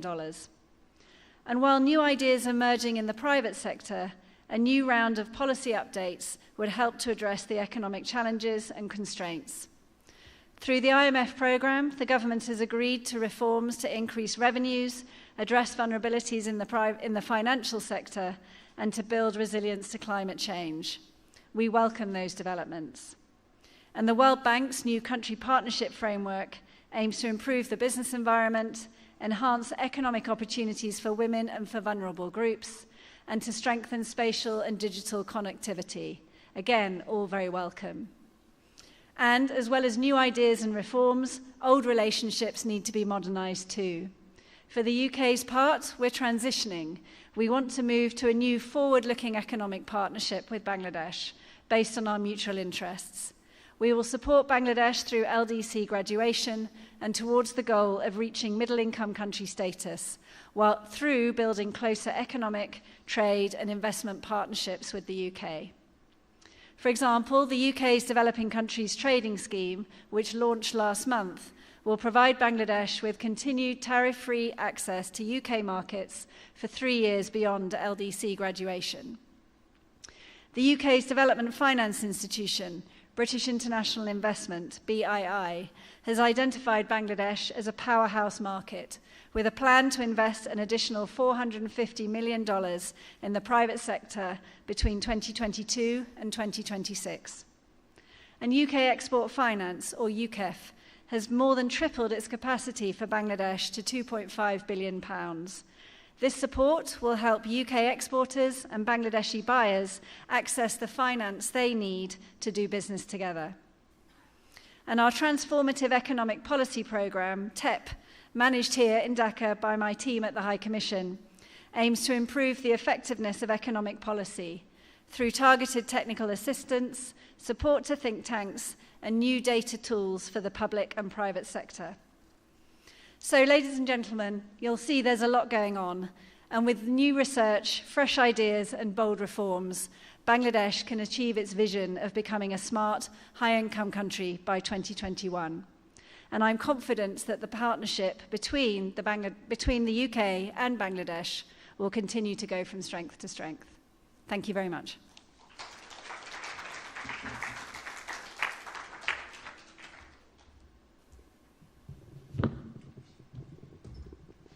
Thank you very much, High Commissioner. It's now my pleasure to invite Alex to say a few words, and then we'll go from her to Mushfiq and to Laura.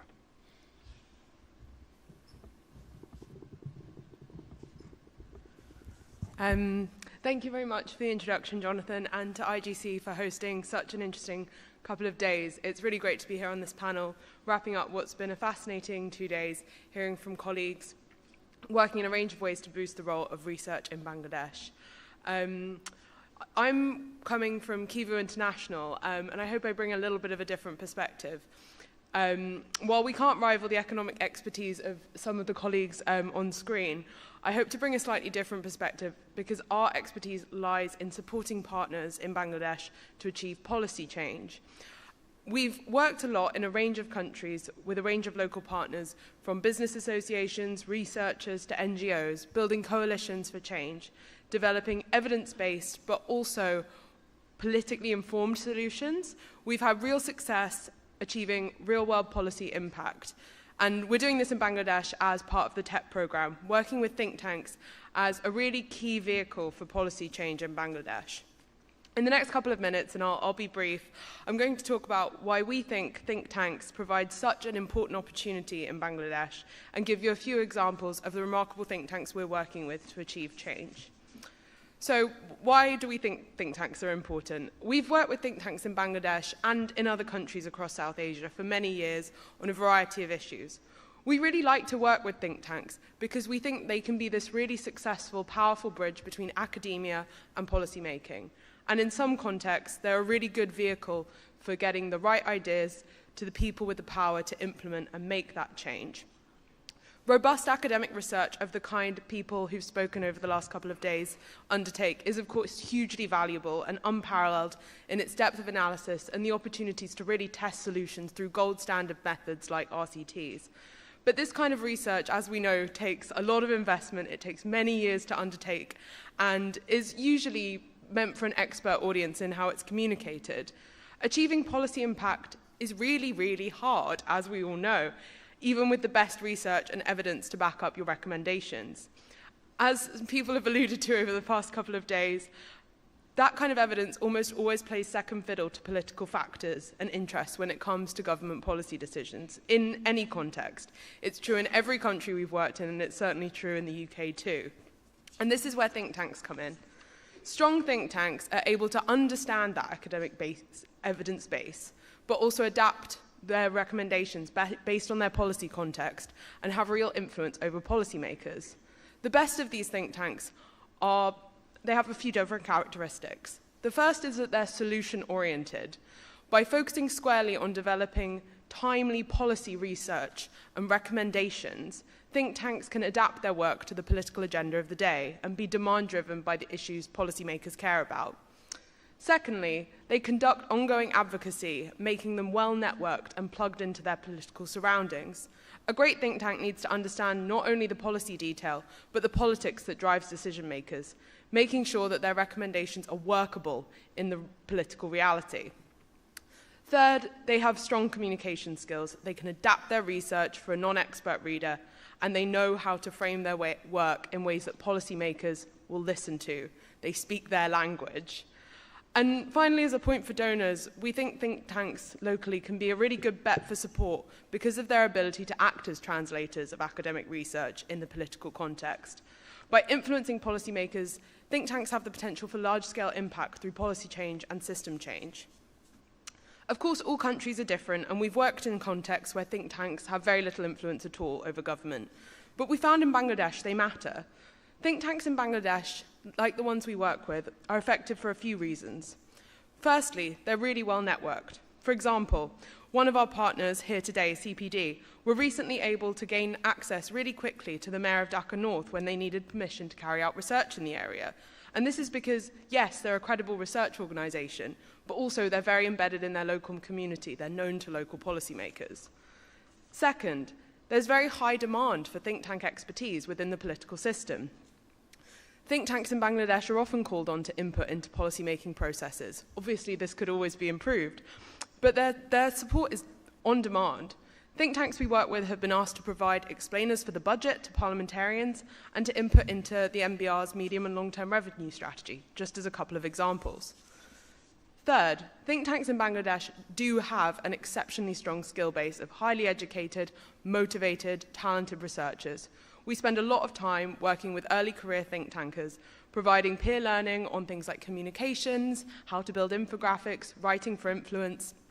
And as someone who used to work in a think tank myself, I appreciate there are really strong competing demands in a think tank of being able to conduct robust research, but also be a great communicator. And it's not easy at all. Finally, due to their local networks and expertise, think tanks in Bangladesh are able to read the political mood.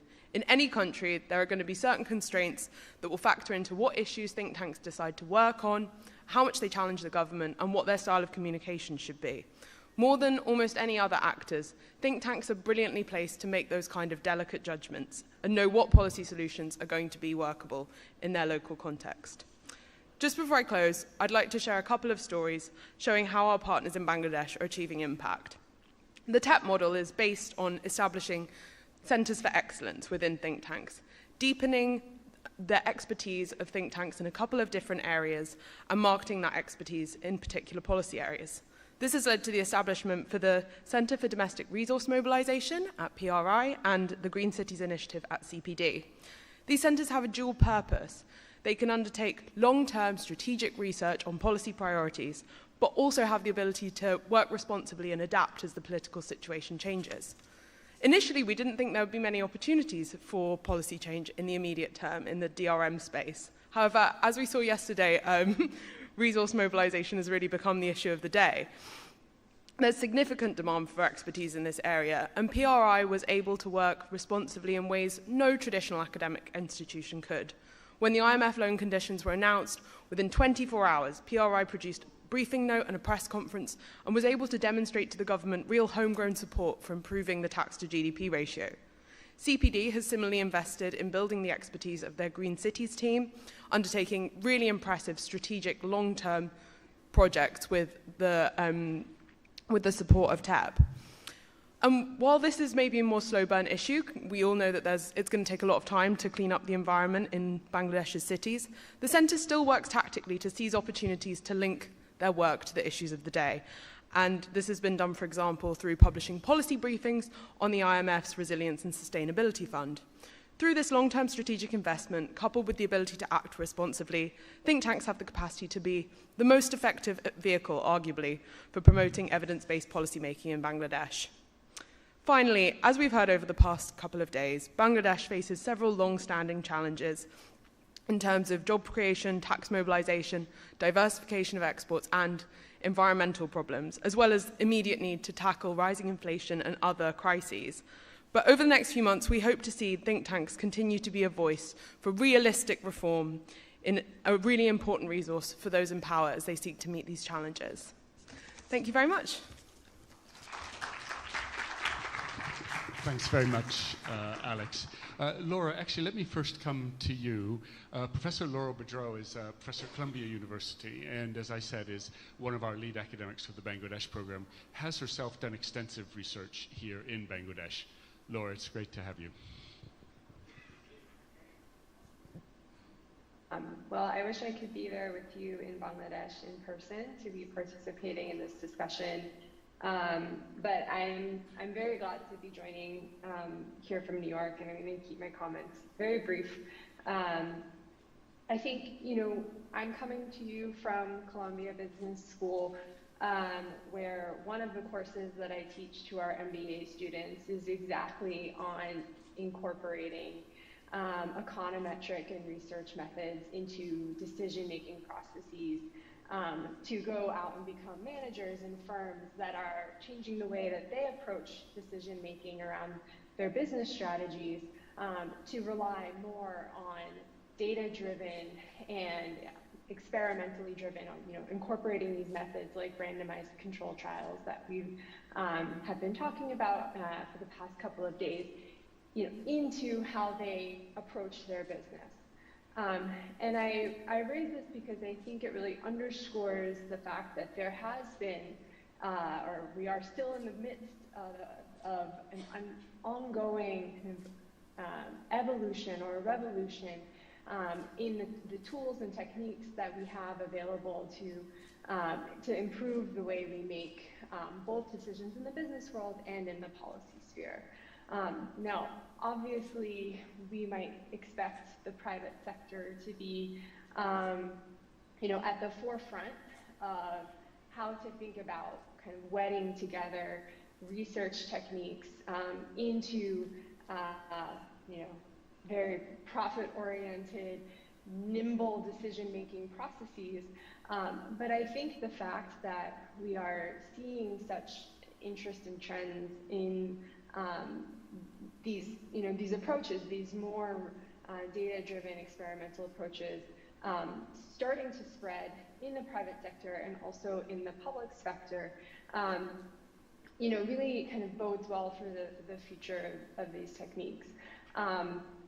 In the context of Bangladesh, we know that this is difficult. A lot of the work that I do is partnering with companies, primarily in Bangladesh's apparel sector, to conduct research in collaboration with them, and particularly around these questions of labor, upgrading in labor productivity, upgrading in productivity more broadly in the private sector.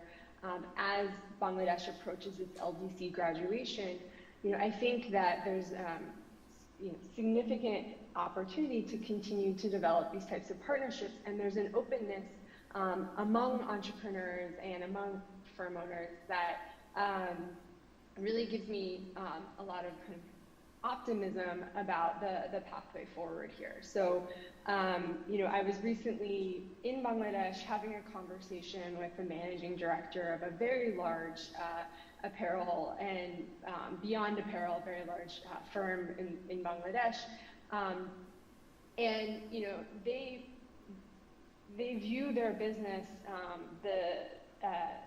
they want to be as innovative and as forward-thinking and as nimble as what they, as the firms that we are teaching here in the U.S., in Silicon Valley.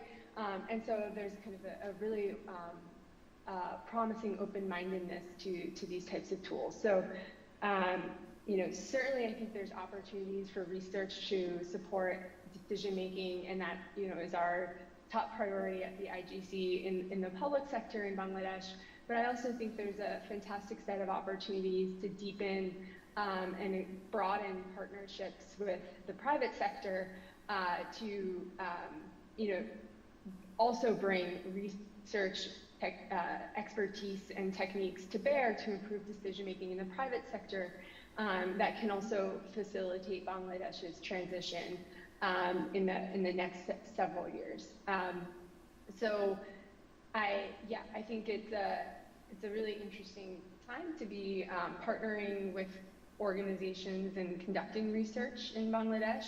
I think in the field of economics, we've really realized the value of these tools and techniques. There's a great quote by Esther Duflo, who's a Nobel Prize winner, it was in 2019 in economics. And she says, most of our intuitions are wrong. This is true for economists' intuitions. It's true for policymakers' intuitions. One of our contributions is to say, whenever you think something is obvious, put it to the test as rigorously as possible, if possible with an experiment. And often you will discover that what you thought was obvious happens to be incorrect. So I think, we talk about research as helping us to identify the most effective policy options or to improve our decisions to find the best solution, but it's also very valuable for helping us to understand what doesn't work, which is many of the things that we will try. And so I think, in that spirit, I hope that we as IGC can continue to develop research partnerships, in particular in the private sector, where I do a lot of my research, but also much more broadly with the government and with other stakeholders in Bangladesh.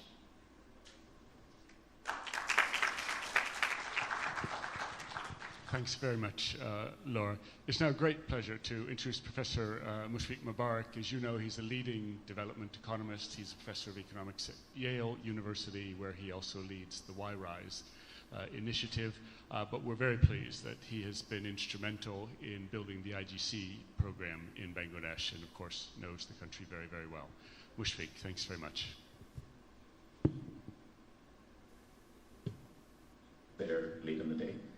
So I'll try to do two things with my 8 minutes. As Jonathan mentioned, I have been involved with IGC since its inception, and especially the Bangladesh program.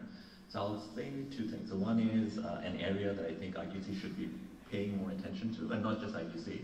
Everybody who cares about evidence-based policy in Bangladesh should pay more attention to. And then I'll also talk a little bit more generally about how I think IGC should go about doing its business.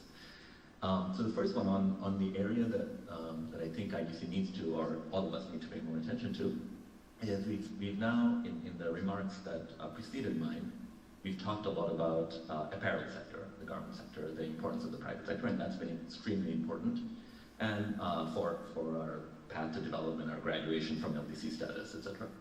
But Bangladesh has two big exports. So ready-made garments is one, but the other big export we have is humans. Right? It's like people like me who go elsewhere, actually not just like me, but many people who go to richer Asian countries and send back a lot in remittances. Right? Over the last 20 years, it's probably average about 10% of our GDP, the remittance being sent in, and it's an important source of foreign exchange, which is really important for macroeconomic stability as well. Right? Now, we also have heard lots and lots of stories, especially after the World Cup in Qatar, right? What the challenges that migrants face, right? So there's been lots of stories about abuse by employers, but more importantly by the intermediaries who negotiate the terms of an employment for a migrant from Bangladesh or Nepal or Sri Lanka or India, and connect that to employers abroad. Right? So and this has come to a head many times. So for example, Malaysia is an important destination for Bangladeshi migrants, and around 2010, I believe, that actually, because of all the fraudulent cases, they had just completely shut down that migration corridor, right? And it got restarted through what's called a G2G, or a government-to-government program, right? Where the government decided, okay, so given all the fraudulent behavior among intermediaries, we're going to try and do direct contracting between the Bangladesh and Malaysian government. The Malaysian government sent, by surveying employers, sent demand for the number of workers they have.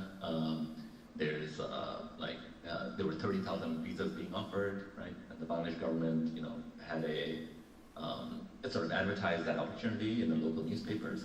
And for a potential 30,000 visas, which ultimately turned out to be about 10,000, 1.43 million people applied. Right? That itself, without seeing any randomized control trial, any evaluation result, just the strength of that demand should tell you something about how important this is for both human welfare, but also potential for development in the country. Right? So I see Merab in the audience, so he was working on some of the data collection there. So our job was to go in and track down the applicants, lottery applicants. So basically when 1.43 million applied, the government had no choice but to run a lottery, right? So they actually did the randomized control trial. Sometimes governments do it too. It doesn't have to be Laura coming in and doing it for us. And we tracked down 5-6 years later, lottery participants, both the winners as well as the losers. And given that it was a randomized control trial, we can give you very clean evidence on what happened. So the migrant's income relative to a lottery loser, right? If somebody won the lottery, their income tripled, right? Their household income doubled.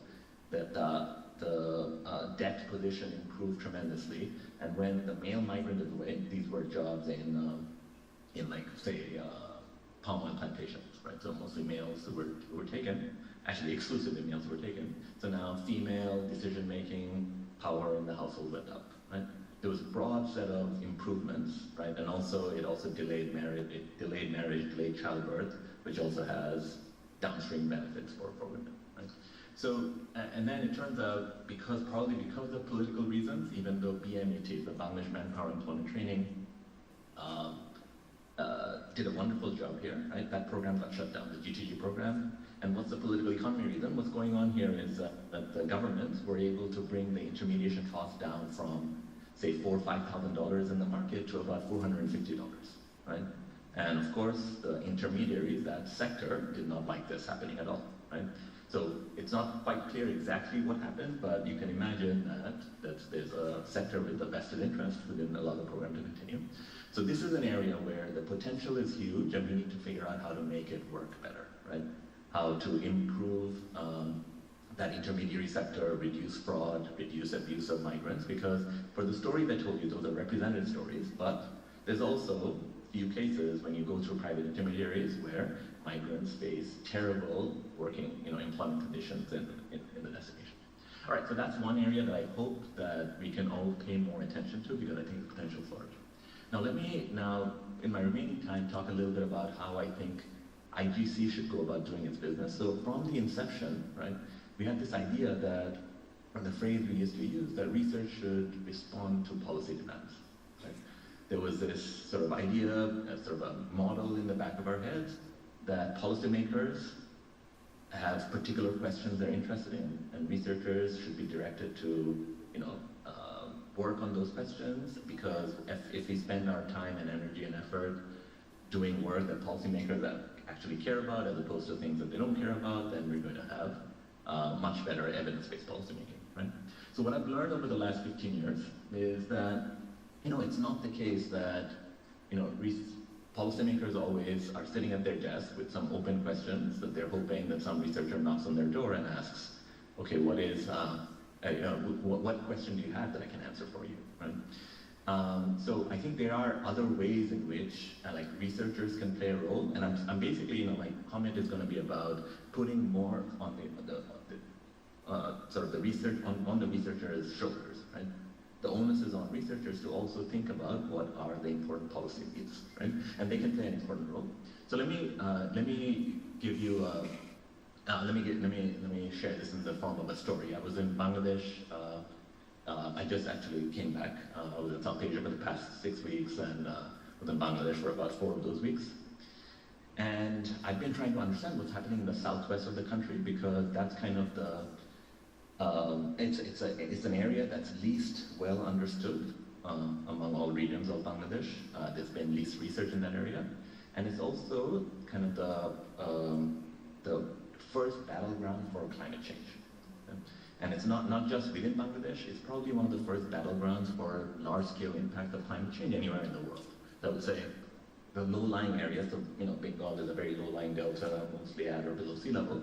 So this low-lying area, as well as the Mekong Delta in Vietnam, right? Those are the areas with large population concentrations that are already feeling the effects of climate change. And it's important for us to understand this not only for Bangladesh but globally, because until now, social science work on climate change has been hampered by the fact that we haven't actually observed what's happening, how people are reacting. And then things like adaptation, it's really difficult for us to do high-quality work if we cannot directly observe what is actually happening, as opposed to making projections, which we're not very good at, right? Climate scientists are much better at future projections. Social scientists are not, because humans are much more complex, right? So, so then I spent, this is early stages of work, so I've spent a lot of time both in Dhaka talking to experts like BRAC's climate change program, who's been working on these issues, but I also spent time in the Southwest, first without BRAC, just to talk to people, and then the BRAC team came and joined me as well. And so here, let me tell you about a few things that are going on that I think all of us, including policymakers, need to start paying more attention to, right? So I went in saying that, okay, look, things are actually changing. In what form are they changing? So one thing that's clearly happened in the last 20 years is salinity level in the water and the soil has gone up. Okay? And these are rice-growing areas like the rest of Bangladesh, and it won't surprise you to learn that rice doesn't like salt, right?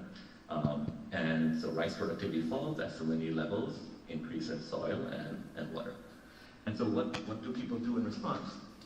So there's been massive shift towards aquaculture, like shrimp farming, because shrimp doesn't mind salt water, in fact likes salt water much more than rice does, right? And then, okay, so now if you think about the massive shift towards shrimp farming, right? So what that actually requires, the main input that shrimp farming requires is seawater, right? This means that those aquaculture farmers are actually eager to bring salt water in, right? But once they bring salt water in, that actually destroys the rice productivity in areas surrounding that particular farm, right? So there's going to be large externalities where sometimes, you know, if I'm doing shrimp farming, my neighbor may have no choice but to do it. Okay? And that works out for the shrimp farmer. Why does it work out? Because the minimum efficient scale of a shrimp farm is much, much larger than that of a rice farm. Right? You know, the small plots of land that we have in Bangladesh that people grow rice on, that's just not good enough for shrimp. Shrimp, you know, if you have large ponds, right, called kher, so the shrimp grow much better there. So then what ends up happening is, so somebody starts shrimp farming, they spoil the land of others, right? And then those others have no choice but to lease their land to the shrimp farmers, which might be great. Shrimp is quite lucrative. It's very productive down in the south where we have access to seawater, right? But on the other hand, it's also the case that the labor demand in shrimp farms is very, very low, right? So I met one shrimp farmer that I spent some time with. He had leased in land from his neighbors, and he was farming on a 50 bigha kher. So 50 bigha would probably around like 25 acres or something. So a massive farm, right? And he has one employee, right?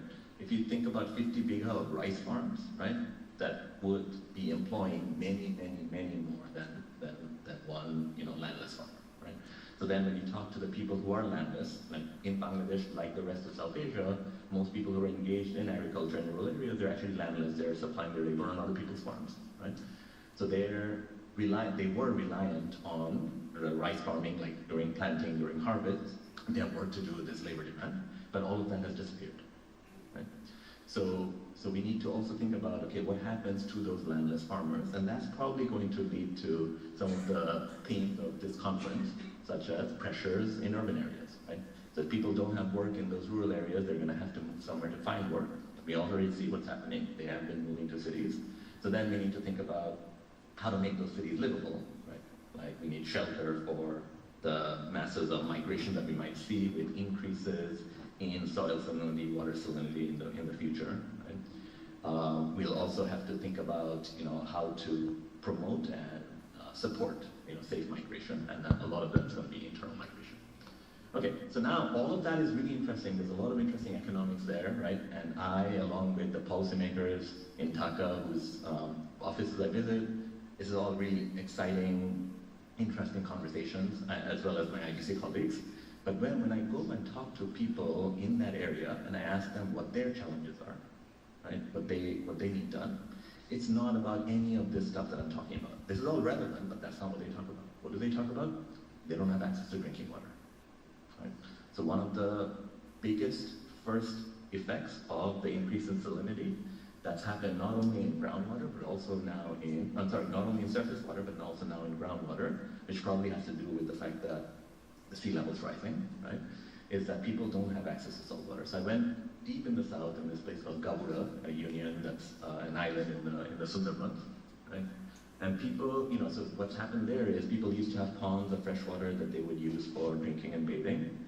When Cyclone Isla hit in 2009, like with the storm surge, you know, seawater coming in, that basically spoiled all of those ponds, right? And even with the last 14 years of rain, that has not cleaned up the salt in those ponds, right? So now people are having to pay for really contaminated water, you know, because they're having to bring it in from further, right? And we need, you know, there's more than 20 million people living in that area. We need to come up with scalable solutions for those problems. Right now, there are some NGO efforts, right? But those efforts, like say the Danish government gave some money, and it comes in the form of like, oh, you can have a rainwater harvesting device. But though that's not a scalable solution that might help that one family, right? And even then, like with rainwater harvesting, it might help them with 6-7 months of water needs, like during and after the monsoons, right? But not for the whole year, right? And we need the participation of the private sector, and we also need large organizations, both the government, right? And as well as our development partners to think about these things at scale. Anyway, so who are the policymakers where are the ideas coming from here, right? So when I was in this region, right, I met a guy named Daknamish Shobuj, right? So he's a scientist. He's getting a PhD in hydrology, right? But he's from that region, living there. But he's getting a PhD from the University of Dhaka. And he has been running a crab hatchery, right? It's the very first in Bangladesh, where he's received some training from Vietnam, right? And the big issue in his life is, how do I reduce the crab mortality rate such that I have 5% yield rather than the current 2.5% I have, right? In Vietnam and Philippines, the world standard is about getting about 5% yield, right? But it turns out, what is the big problem? The Sundarban variety of crabs, they turn out to be much more cannibalistic than the Filipino varieties, okay? They eat each other a lot more. So we need to figure some of these things out. Can we import the Filipino crabs and then give it to crab farmers, right? So there's wonderful work. This is a guy who probably earns no more than, I don't know, maybe $3,000 a year, right? And he is, and if he can solve that problem going from 2.5% to 5%, that has the potential to completely transform that entire region, right, where 20 million people live. If he can get crab farming to work there, right? Because right now another problem we have is due to a virus, like high shrimp mortality, right? So, and I met another crab farmer who was explaining to me, things that my MBA students, Laura was talking about Columbia MBA students, hopefully they're smarter than the Yale MBA students. So the MBA students have really difficult time thinking about. So he was explaining to me how there's only about 6 crab buyers. They've created something like oligopsony, right? And we're not getting, they just tell us in a particular year what the world market price is, and we just have to give it to them, right? And he's thinking in very sophisticated ways about his business, whether he should continue crab farming or switch back to shrimp farming, etc. Right? And when we say we need to respond to policy demands, this is why I'm telling you the story, that the policy demand should come from people like that crab farmer Limit Ashraful Haq, the people like Shobuj, right? Because there's a ton of valuable information, right? And researchers need to get in that game, understand the issues better, right? And also take those ideas and new problems to policymaker desks. Because it turns out sitting in Dhaka, we don't often have the right ideas. Right? So anyway, that was the point of my story, and let me end there. I'm sorry if I went over.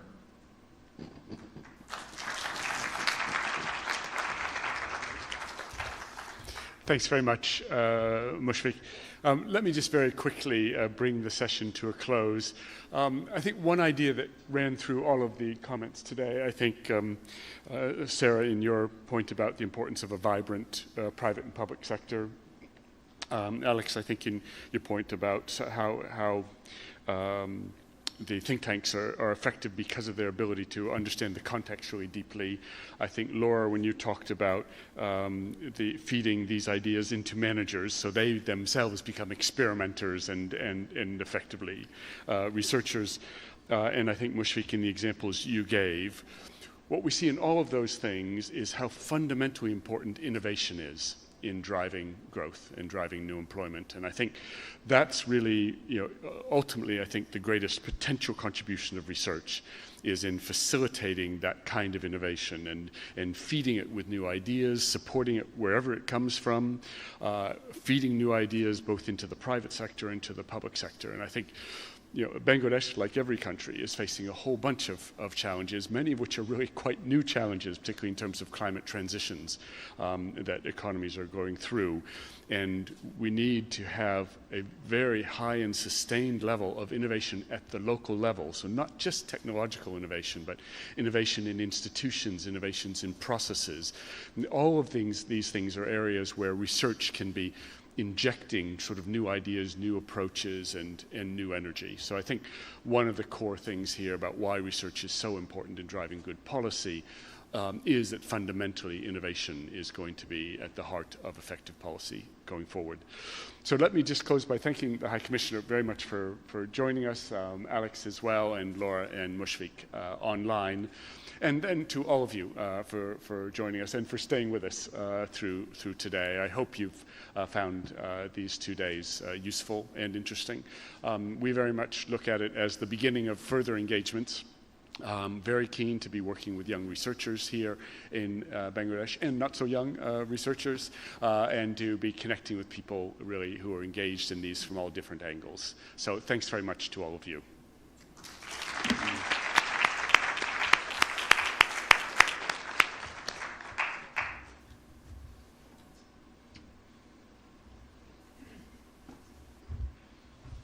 And that brings us officially to the end of the session and also the two-day event on resilient and resurgent Bangladesh.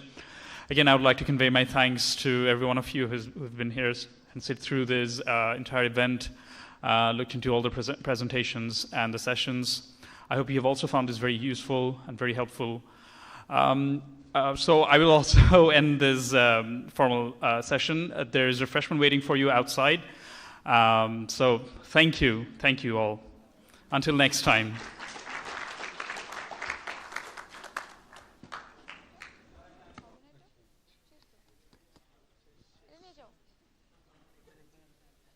No.